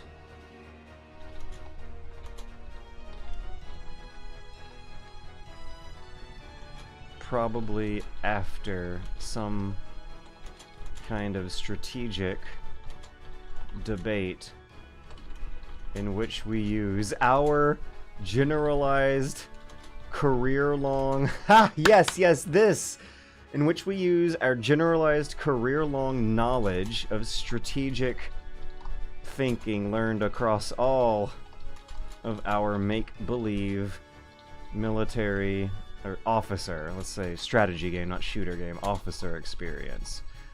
We issue written orders to the umpire, ... And I imagine the team play involves some kind of strategic debate in which we use our generalized career-long, and I'll put gamer knowledge, in parentheses somewhere, career, in which we use the sum total of our of our official military experience to try and make the best strategic decision given what we know. Our official military career experience will have the word capital G gamer experience. Gamer career to our gamer career to try and make the best strategic decision given what we know.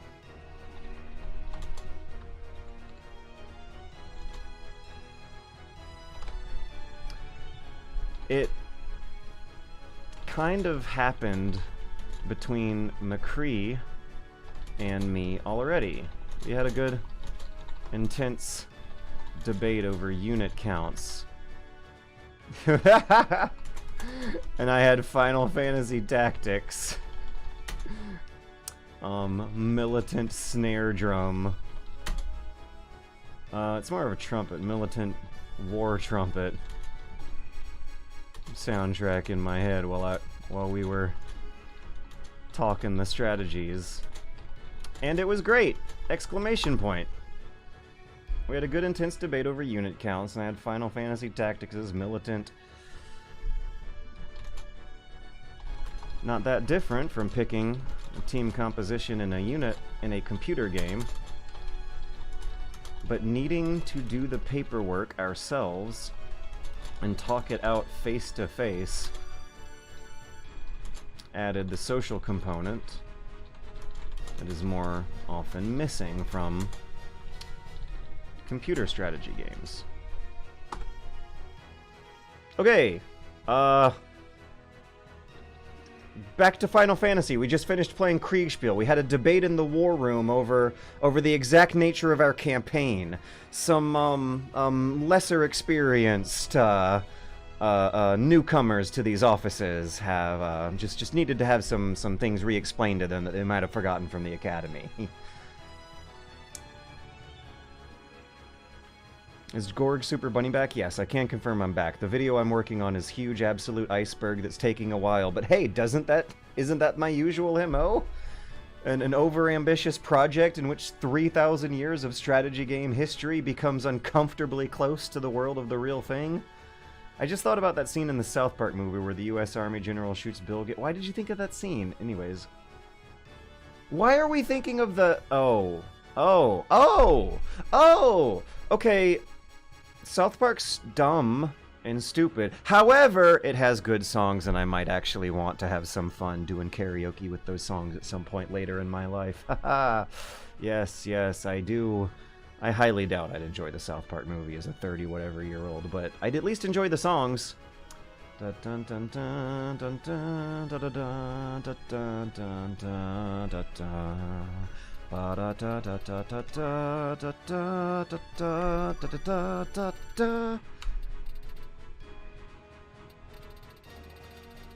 suppose if there is one thing about the Trey Parker, Matt Stone shtick that does actually age up with you as you become an actual adult, is the music.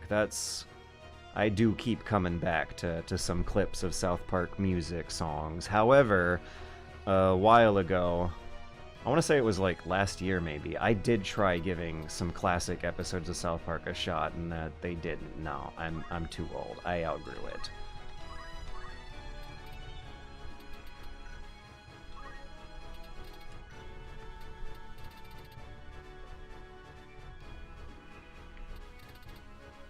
I want to see Cannibal the Musical sometime, though.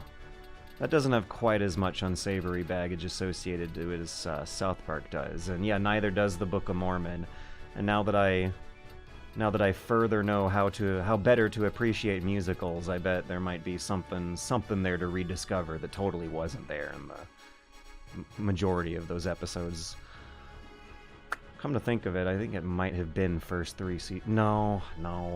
Yeah, when I was going down a biblical scholarship kick, I watched an episode where Cartman imagines himself as the pharaoh in Egypt during the Exodus stuff, and Kyle is his Jewish friend, and they try to escape together or something, but it was just too stupid after everything I had read. Good good, clean, offensive, dirty jokes about that subject matter could have easily been made, but when you have a good, clean, offensive, dirty joke with a brain behind it, it's a whole new level of enjoyably entertainment smut. And unfortunately, South Park did not climb that next tier that I think I might have been getting with Trailer Park Boys. Oh, George, you need to see the episode where Cartman is waiting for the Nintendo Wii to release. No, I saw it 3 times when I was 15 years old, and I already have a lot of that memorized. And I absolutely, positively doubt, if not guarantee you, that as an adult I will be bored out of my mind watching that thing. I will never laugh. I'll roll my eyes at how stupid... at how stupid all the characters will be, and not be able to appreciate the, since long, long outdated, relevancy of whatever they're trying to satirize poorly. Dun, dun, dun, dun, dun. Oh, wait, no, you're just telling me that because it gets funny about God at the end, doesn't it? Like the otters turn into the future version of how they conceptualize God or something. It's a parody of Contact by Carl Sagan. I think I might as well rather just watch Contact by Carl Sagan. Oh, fun fact, guys! Last weekend I decided to spend 6 hours of my life listening to a SETI course from the Great Courses. The teaching company back in 1999 did a SETI course, Search for Extraterrestrial Intelligence. So I have a fresh narrative that's fresh in my medium-term memory right now about just how many close calls we thought we had, only to find out it wasn't a close call at all, and how incredibly unlikely it ever is to happen within the next couple generations, and how the boring radio telescopy stuff where you send a radio message to aliens and then wait a period of years, if not decades, if not centuries, for them to respond is probably the closest shot the next 3 generations are gonna get. Yeah, there was also a very enjoyable takedown of the UFO world, which, by the way, has gone through some pretty destructive drama in the past year. A lot of the bubbles that were rising up from 2017 onwards have absolutely fizzled out by charlatan grifters exposing themselves as magicians and con artists, as has been the historical trend over the decades. But boy, oh boy, is this stuff fun to follow and romanticize about.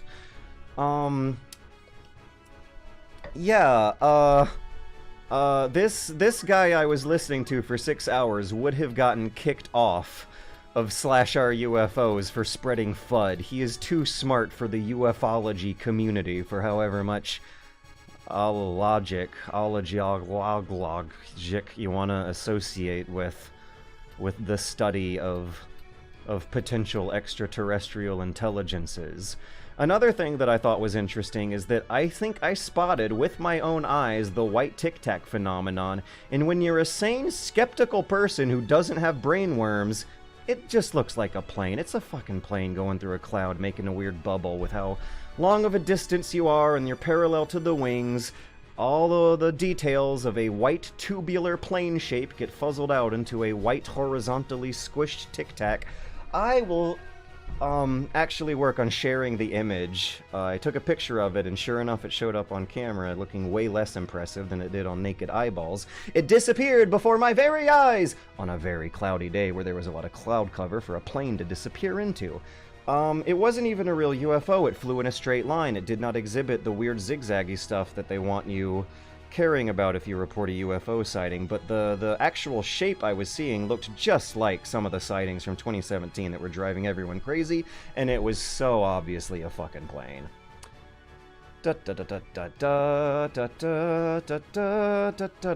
I should be digging that photo up during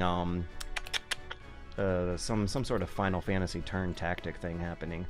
Okay, let's see if we can give Georgicles a protection spell while he's going to be thick in the melee here.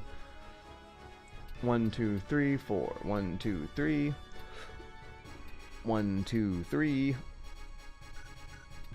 No! Whoa! I moved Glinda to the wrong spot too early without thinking about what I was going to do ahead of time. I was not thinking very strategically for that move. Damn, now I gotta commit to that mistake. Bonjour, I'm a French viewer and stumbled upon your stream. I love the subject of your next video and it reminds me... Oh, dude! I just realized the French audience is gonna take this video way differently than the others because it's gonna be some of the a minority of English language content that's positive about Napoleon. Because actually, after doing serious research on Napoleon, I skimmed the Andrew Roberts biography. I also listened all the way through all the currently extant episodes of the Age of Napoleon podcast, and this was intersecting along with the Playing the World book I was reading on gaming history. Yeah, no, Napoleon's great. Napoleon's fine. Napoleon's one of the best people who has ever existed. Fuck it, 3 million lives? I don't know. Should I really say it on...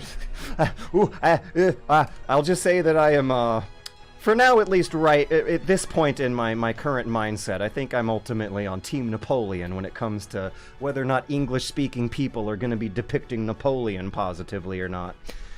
So I'm really interested to see how the French audience especially reacts to this video.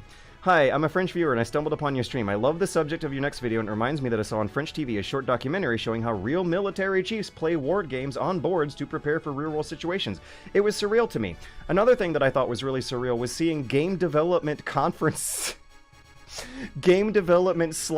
presentations by, like, a 23-year-old with a buzz cut in a military uniform pointing at this map, at this slideshow with a pointer, talking through problems that anyone who's ever seen a GDC talk by a normal game developer would be empathizing with. This military officer guy pointing at the game he's developing is talking about how they had a hard time balancing realism between playability and how they just ultimately cannot simulate everything that goes on in a military operation, and how ultimately all military operations are still going to be more unpredictable than the games will ever depict.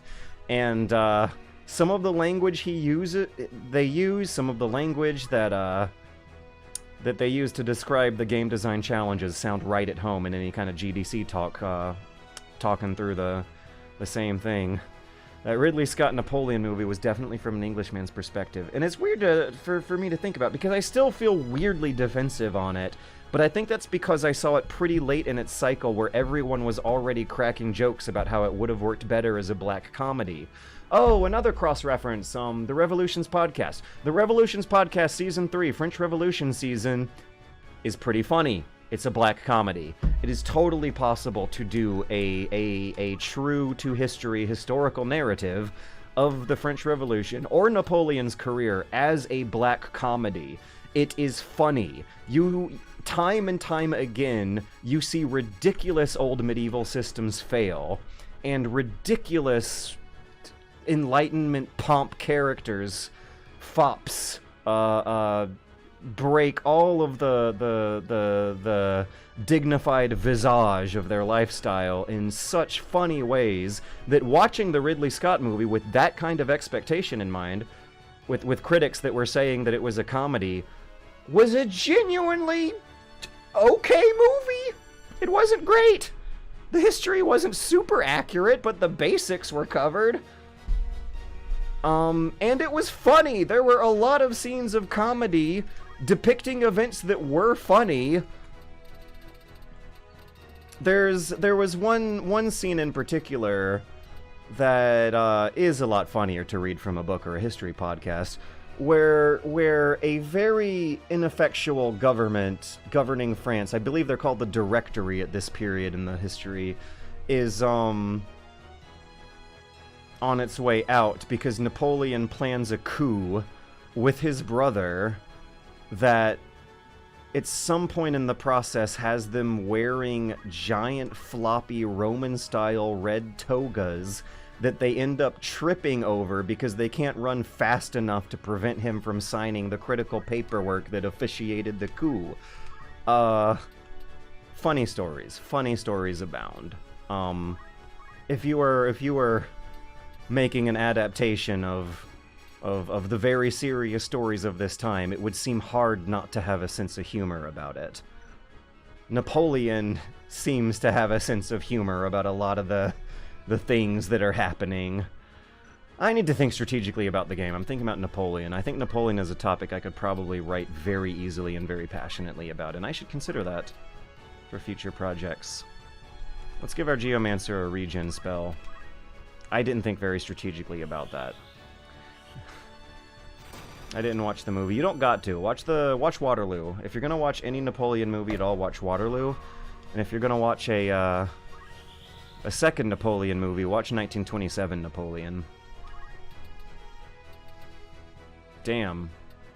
I didn't expect Georgocles to die so easily, but I did expect the Dragoons to be a problem, and they cornered him. I was already hitting someone, though, wasn't I? We have 2 immobilizations. Let's get an arm shot on these Dragoons. Let's disempower them for the rest of the match. 1, 2, 3, 4... Okay, in my mind's eye, I'm seeing a clear line of sight on this Dragoon's right arm from the protection of sort of trench-style... Oh, sorry, Eddie. Trench-style protection, where he's got earthworks covering up, but I don't know if I want to risk it. If I can't arm shot the Dragoon, let's get him arm shotting someone else. Hey, 73, we got their line of sight. Good, good, good. Oh, but it missed. Like, it doesn't even matter. Okay, I did hit this guy. Oh, 92? Ooh. 3. I got excited, but I shouldn't lose all that excitement, because I might actually be able to kill him with my next move. 1, 2, 3. Yes, if I hit Divine Ruination at the bottom of the list, minus 90, he'll have 2 points? Come on, give me a break.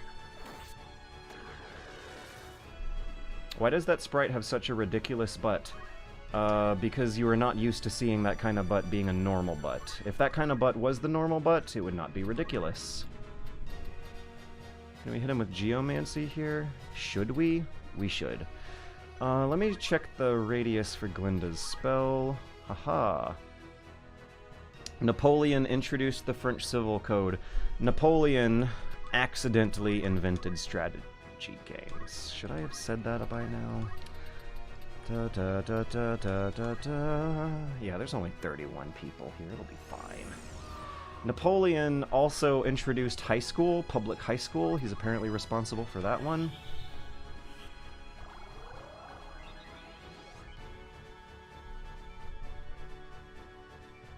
Our immobilizations are going to wear off soon. Maybe I can get Mustadio to keep up the pressure on that and nullify one of these black mages for the entire match.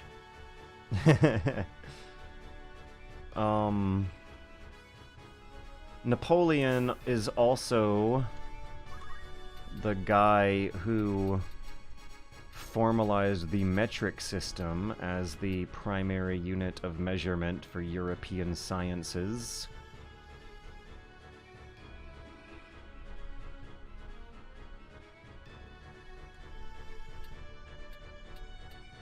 Napoleon also arguably liberated Europe from a parasitic social class that had been bleeding them dry for a millennia, and actually marks the timeline in the modern world where centuries of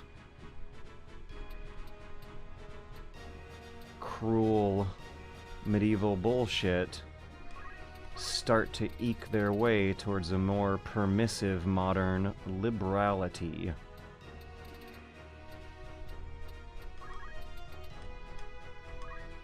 After a millennia of history moving very slowly, things suddenly start moving very, very quickly after Napoleon, and that might have something to do with how his continental system was designed to encourage Europe to rapidly industrialize and create permanent trade relations that would prevent such massive wars.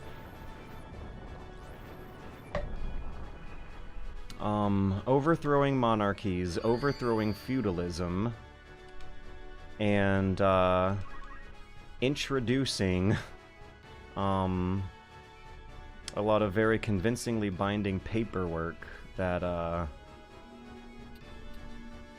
still got putzed around even through the era of the Industrial Revolution and the World Wars was... Oh boy. Am I strategically fucked again?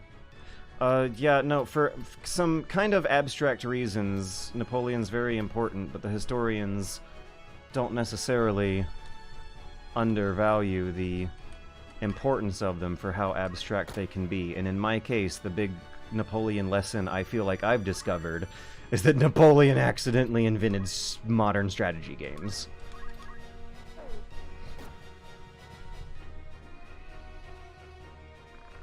Oh, guardians of life, pray bless us, raise! Why was he exiled again? Because you can't win them all. Because out of something like 70 victorious battles, he lost 4, and 4 are, we're generally more towards the end. Yeah, losing. Even when he was exiled, apparently he still greatly cleaned things up around the island he was exiled to, and they ended up loving him so much that they let him come back. And yeah, the whole 100 Days March is so funny. It's a comedy. It's a black procedural comedy happening in real life. Someone made a movie out of it.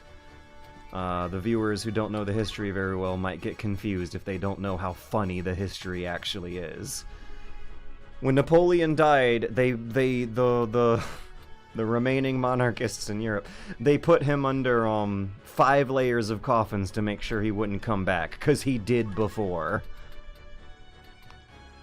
I guess Agrias should hit these dragoons. They're all bunched up. Oh, hello, Eddie. You're so sweet. Wait, what? He lost a fight and was told to leave? Yeah, and he, like, obeyed. Another thing that's really interesting is very graceful losing.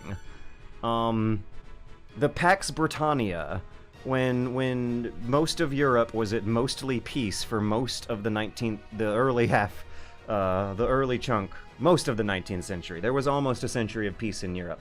Historians will nowadays call it the Pax Britannia, because Napoleon lost and Britain was the primary influence over the resulting peace treaty. However, he very cleverly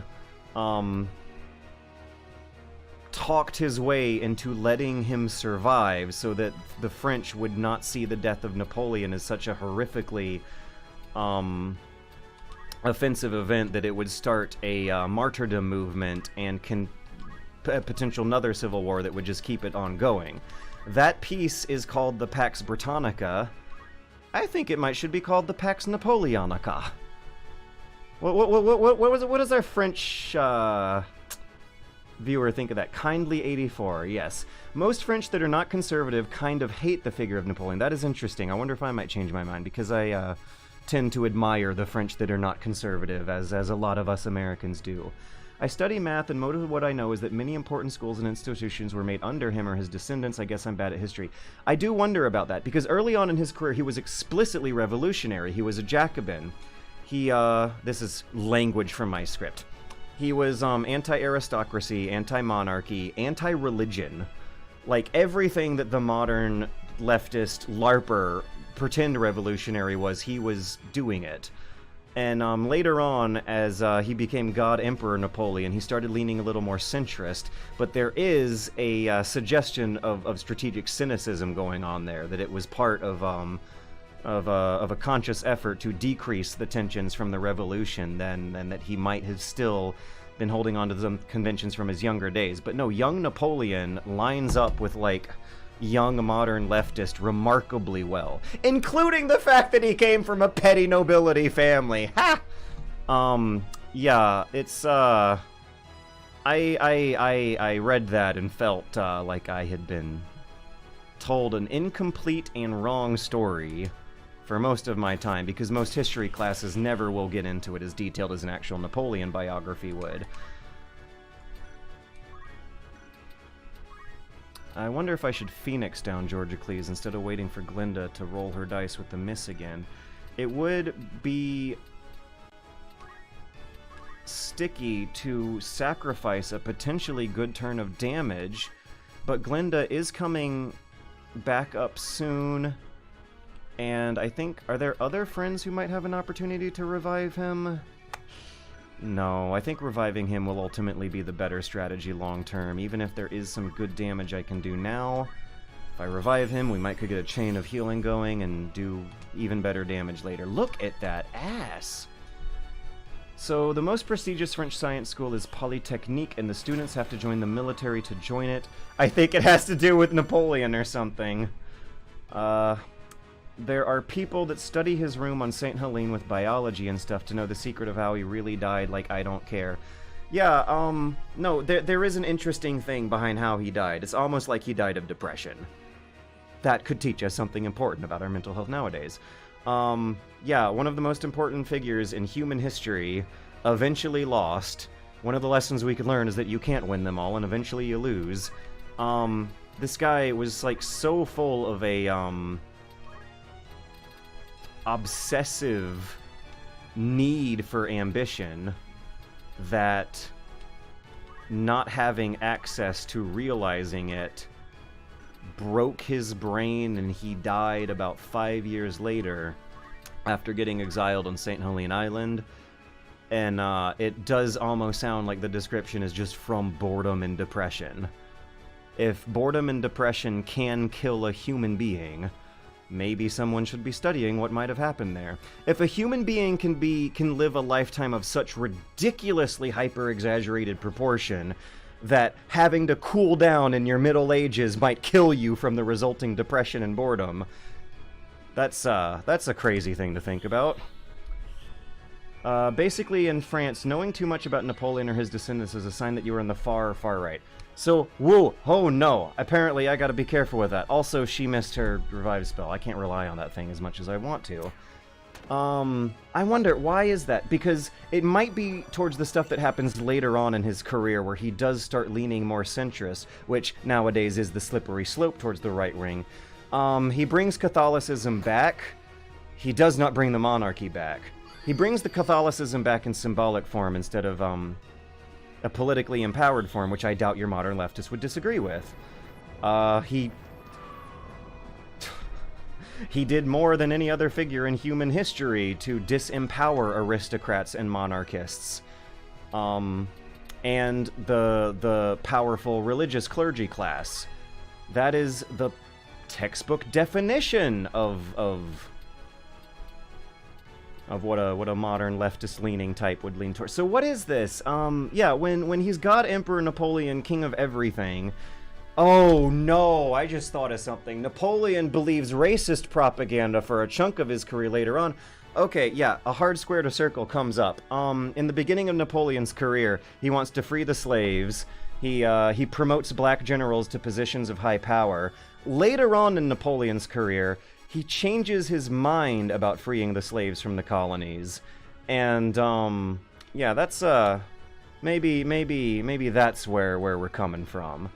Yeah, he goes from supporting an independent Haiti to supporting a French Haiti. So, there's racism. Napoleon begins his life as an idealistic, brotherly lover of every man on the planet, but later on in life, in order to very cynically maintain a budget for the, for the grander entity, he does keep the slavery going on in the colonies going.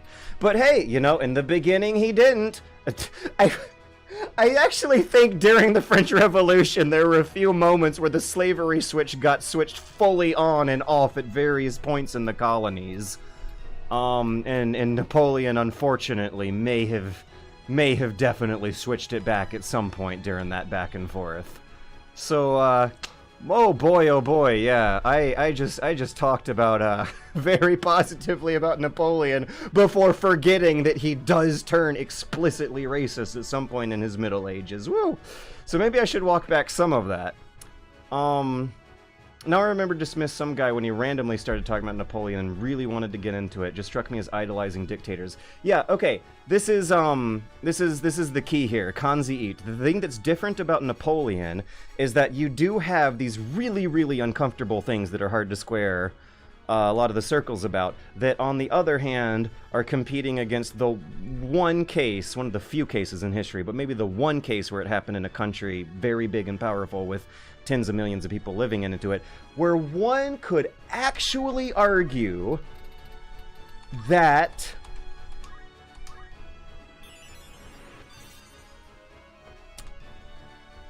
that... Oh, no, I'm not going to say it. You know what? Do the history yourself. Some very, very spicy political opinions may develop that, that people on the internet will misinterpret and twist completely out of the way and have big, stupid arguments about. We'll say that the authoritarianism came with competency and ideals. A very rare case in history where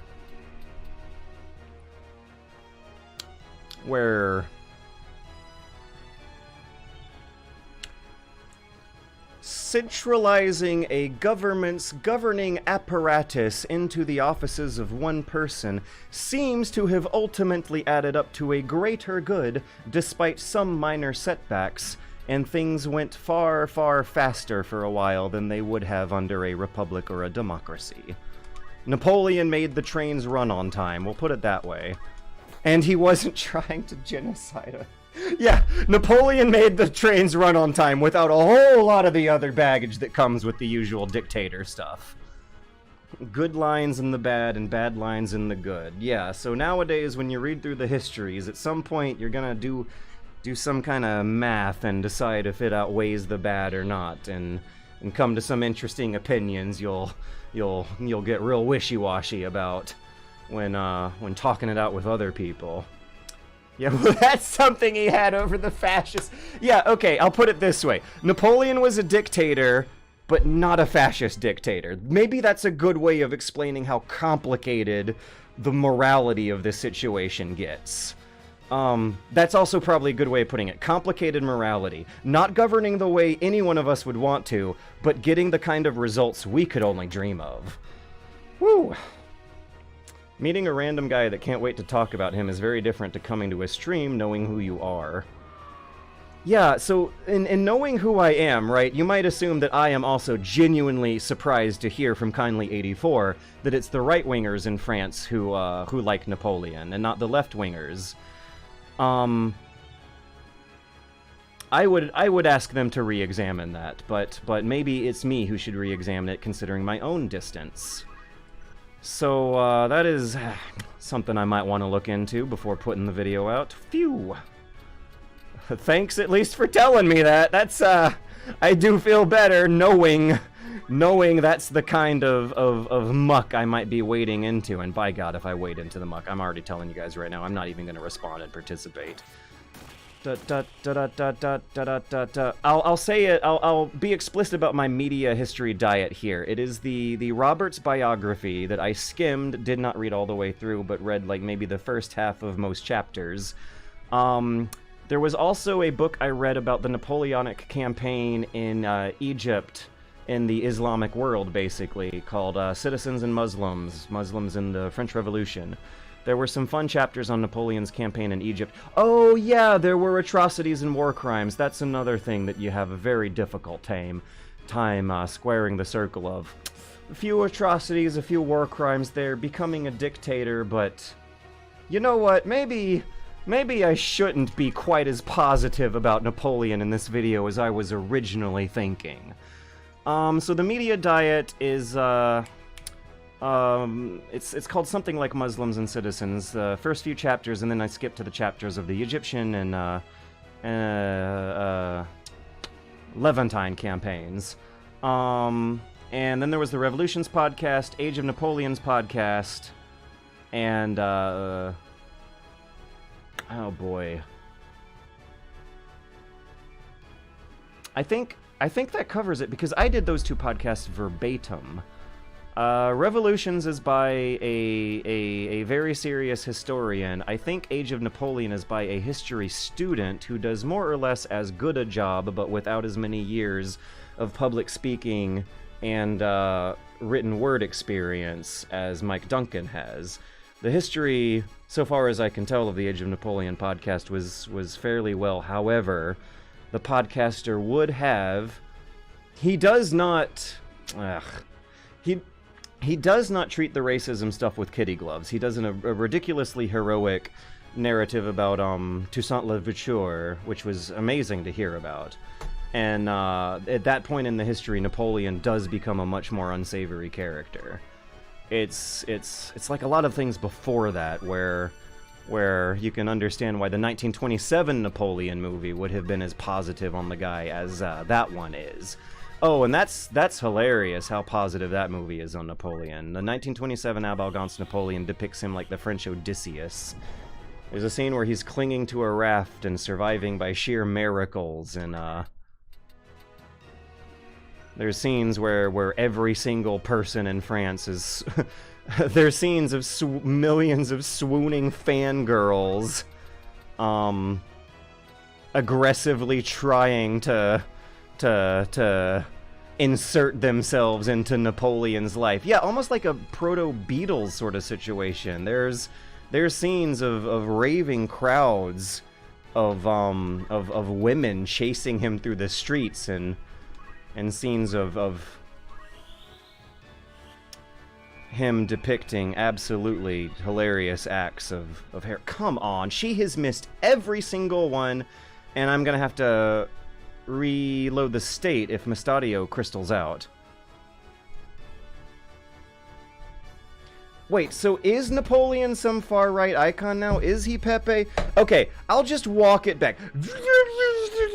Before 1798. Before 1798. Napoleon sounds like a pretty cool guy before 1798. Let me look up the date on the Egyptian campaign.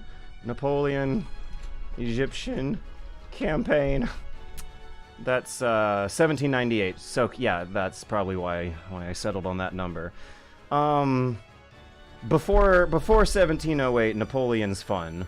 For certain chunks of the God Emperor benevolent dictator Napoleon, the history is fun. For a lot of chunks of it, it's not.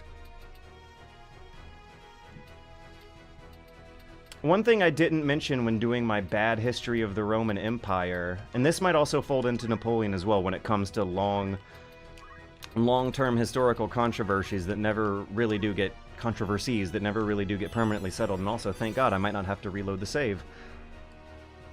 But I do need to take this game more seriously. I'm talking too much. Is that, whatever your current political persuasion is, you could probably write a convincing historical narrative that the Western Roman Empire fell because of whatever's pissing you off right now. If you're angry about climate change and wealth inequality and corrupt rich people getting away with crimes, that absolutely happens in a very explicit, convincing way.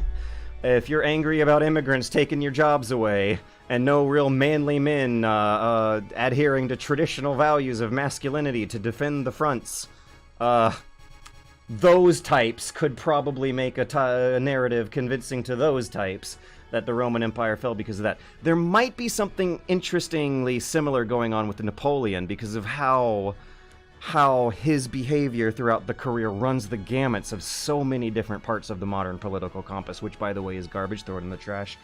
Yeah, in the beginning, he's more left-winger, and you guys kind of might have heard me try and square him away as being more centrist later in life, when really he might have just been turning more and more rightward, because that absolutely is the procedures and political philosophies that would be associated with a very centralized system with a dictator at the top. Let's see if Glinda can revive Georgia Cleese without missing her bad dice rolls, as she often does every single time I've tried. Oh no, she's out of ether. She needs to take some ether. Who else can get him up? Mustadio. What's your movement score, Mustadio? It's 5. 1, 2, 3, 4, 5. Mustadio can do it, I believe in him highly. Let's give him a potion to get him going on his way. 5 squares to the northeast. Hey, Eddie is actually watching the hypest Final Fantasy gameplay on Twitch right now. See his eyes? They're pointed at the screen. There's no possible way he understands what's on the screen, but he is seeing the same images in his brain, some slightly different colors that we are seeing all ourselves. He's participating.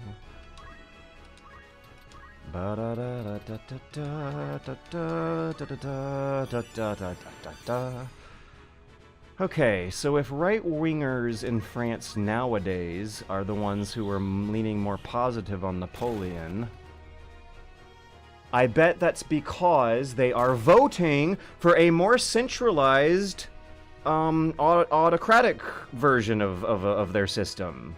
That's that I think, yeah, because Napoleon does kind of sort of get remembered as the one case in history where it worked, which means they still shouldn't be using it as their example to follow because it was a fluke. You cannot expect that from most any human beings on planet Earth in that kind of position of power. And there were still abuses of power happening. When he was a dictator, he was doing dictator shit, like holding fake elections and assassinating political opponents. So maybe that's the thing. Maybe they really just want a more centralized government and are ignoring some of the more human minutiae of an actual human being's actual story. Which is still another crazy thing to think about. He, like the old pagan Roman emperors for a while, he did believe he was a god king on Earth. Not a god on Earth, but one appointed by God with godly powers. There are a few times in history where some people get so lucky and work their ways up to such insanely high positions of authority that they start believing it. And his case is one of those. Yeah, nostalgia of the past. You're right. It's nostalgia of the past associated with an actual, more autocratic dictatorial system. I bet that's it. It might not even be the racism thing that me and my American brainworms first associated with being worried that I might have accidentally been speaking some right-wing opinions. But now, I think I get it. I think it's right-wingers who don't read a lot of history who at least remember some nostalgic ideal of a benevolent dictator, benevolent emperor. And, you know, for the people in the colonies, he absolutely wasn't. For the people in the Middle East, he absolutely wasn't. But for the French and their collective memory, he was. And that's what gets depicted in the Abel Gance movie. Let's see if I got any updates from the Kriegsspiel front. Do you have access to the tabletop simulator game? Yes. Okay, now do we have any more updates in the game for newcomers? No. Yes, but it is not 100% needed. But I don't think it is 100% needed. It is just an aid.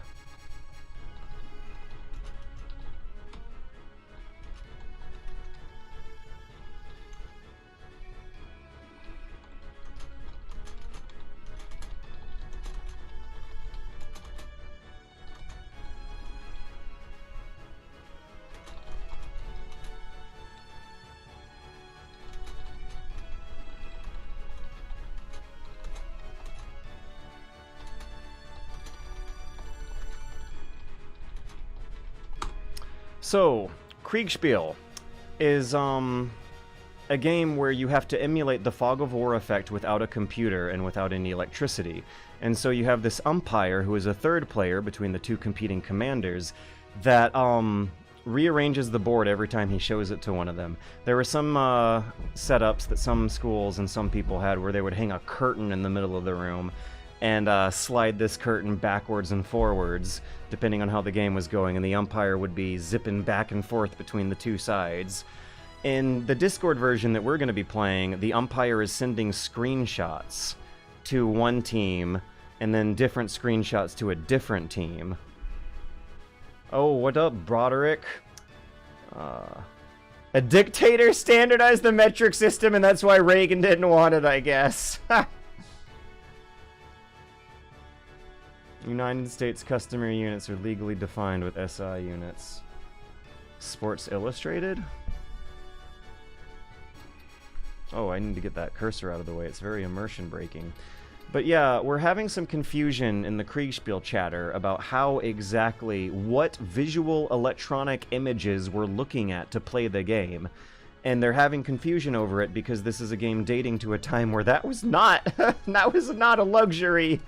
You had to do your strategy game, your Fog of War, by analog human instead of computer, and yet it's still gonna play awfully similar.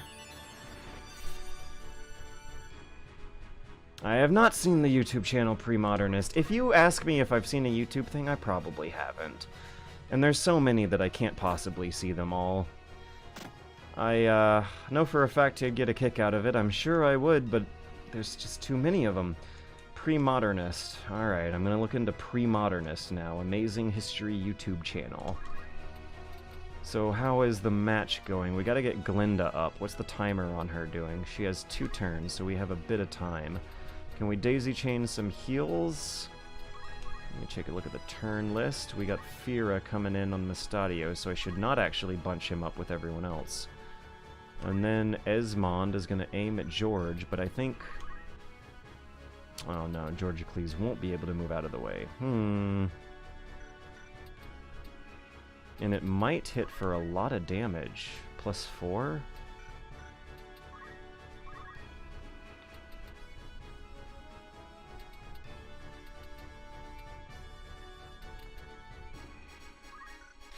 I'm wondering if Mustadio should demobilize the Dragoon near Glinda.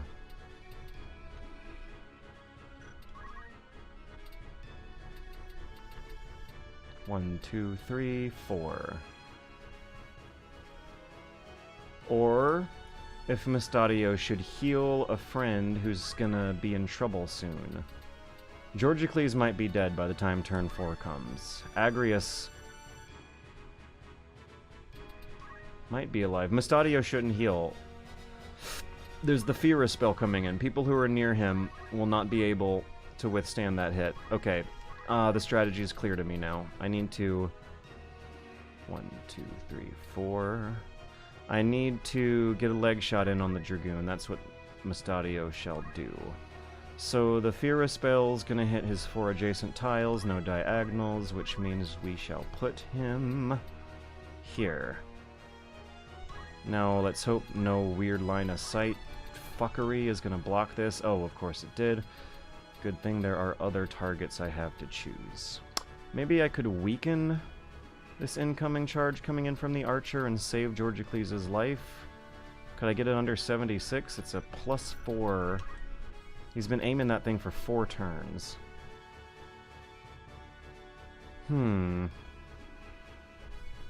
Wait, late night George. Oh my god, it's 12:17. Oh. These Final Fantasy battles take forever. This is why I play it on a portable, so I don't feel bad about putting it down and doing something more important with my time. Huh, -66.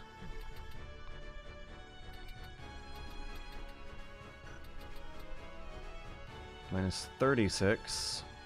Oh, I'll actually hit. Yeah, this is what we'll do. And then the Dragoon will die super soon. I have 4 people up. That should be enough to get a daisy chain of reviving and healing going if one of them goes down. Oh boy. Have we lost the momentum of our daisy chain? Not if we get... God. We won't lose the momentum of our daisy chain if we can get Glinda up soon. And look at that. She is 1 movement point away from doing that. Let's get this guy out of the equation for now and get our friends up and get some crystal revives going. I think I still can visualize a way out of this if I get some good dice rolls soon. I could get a daisy chain going soon. We are gonna revive Georgicles. Oh no, I only have 4 Phoenix Downs. The action economy is brutal in this game. What is the action economy? I need better game design terms. What is action economy? The budget of how many actions you have? You have 1 action and 1 movement. And I found it not Two very different from any... Oh, the black mages are out of MP. That might be good. That archer is actually wiping up. Oh my gosh. No way. Oh no. Oh, hey, we got a revive. Okay, this is still a very tricky situation, and I'm going to have to revive Glinda no matter what right now. With my 3 remaining phoenixes. Yeah. Action economy makes me feel like Drebin is going to show up and sell you turns. God, all fucking mighty. I swear if Glinda misses her revive spells coming up, then there's no actual... Okay. I think I'm just fucked now because of dice rolls. Wait a minute, she can hit for high, heavy, hard damage, and there's still a little bit of time left to get some friends up. There's not. She's gonna spend all her turns doing this.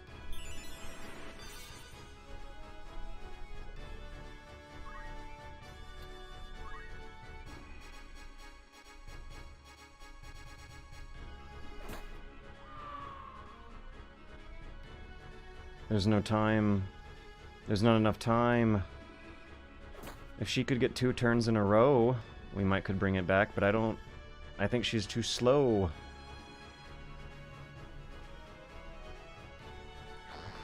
One of these will ultimately be the final blow!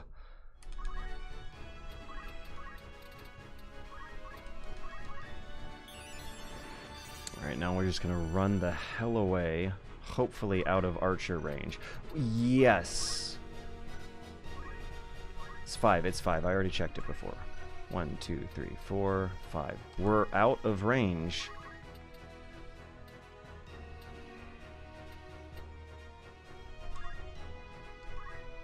I don't think that's going to do me any good. That's probably not going to do me any good. Ugh.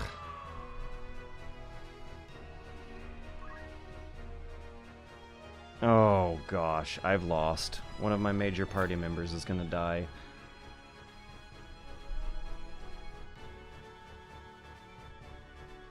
I feel like I wasn't thinking strategically enough when I was talking about Napoleon. I don't know if I can talk about Napoleon and think strategically at the same time. I'm out of Phoenix Downs. It's over. It's all... We'll prolong her last stand, but the battle is done. Ramza's gonna die. Or Georgicles, excuse me. Napoleon would have been better than you at this game. One of the funniest parts of this history is that Napoleon had no interest in war games. He was just kicking the Germans' ass so embarrassingly efficiently that war games came up as a response.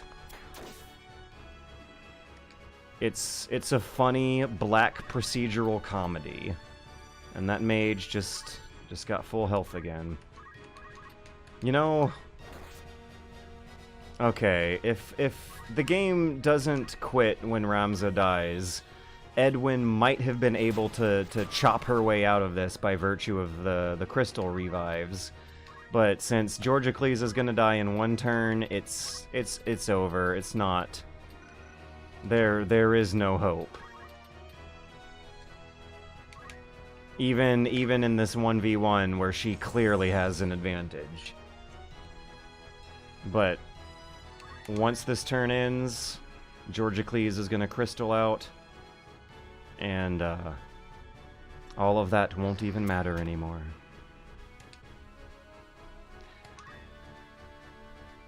Was it worth it? Why do we fight? Why do we kill? Why do we do this?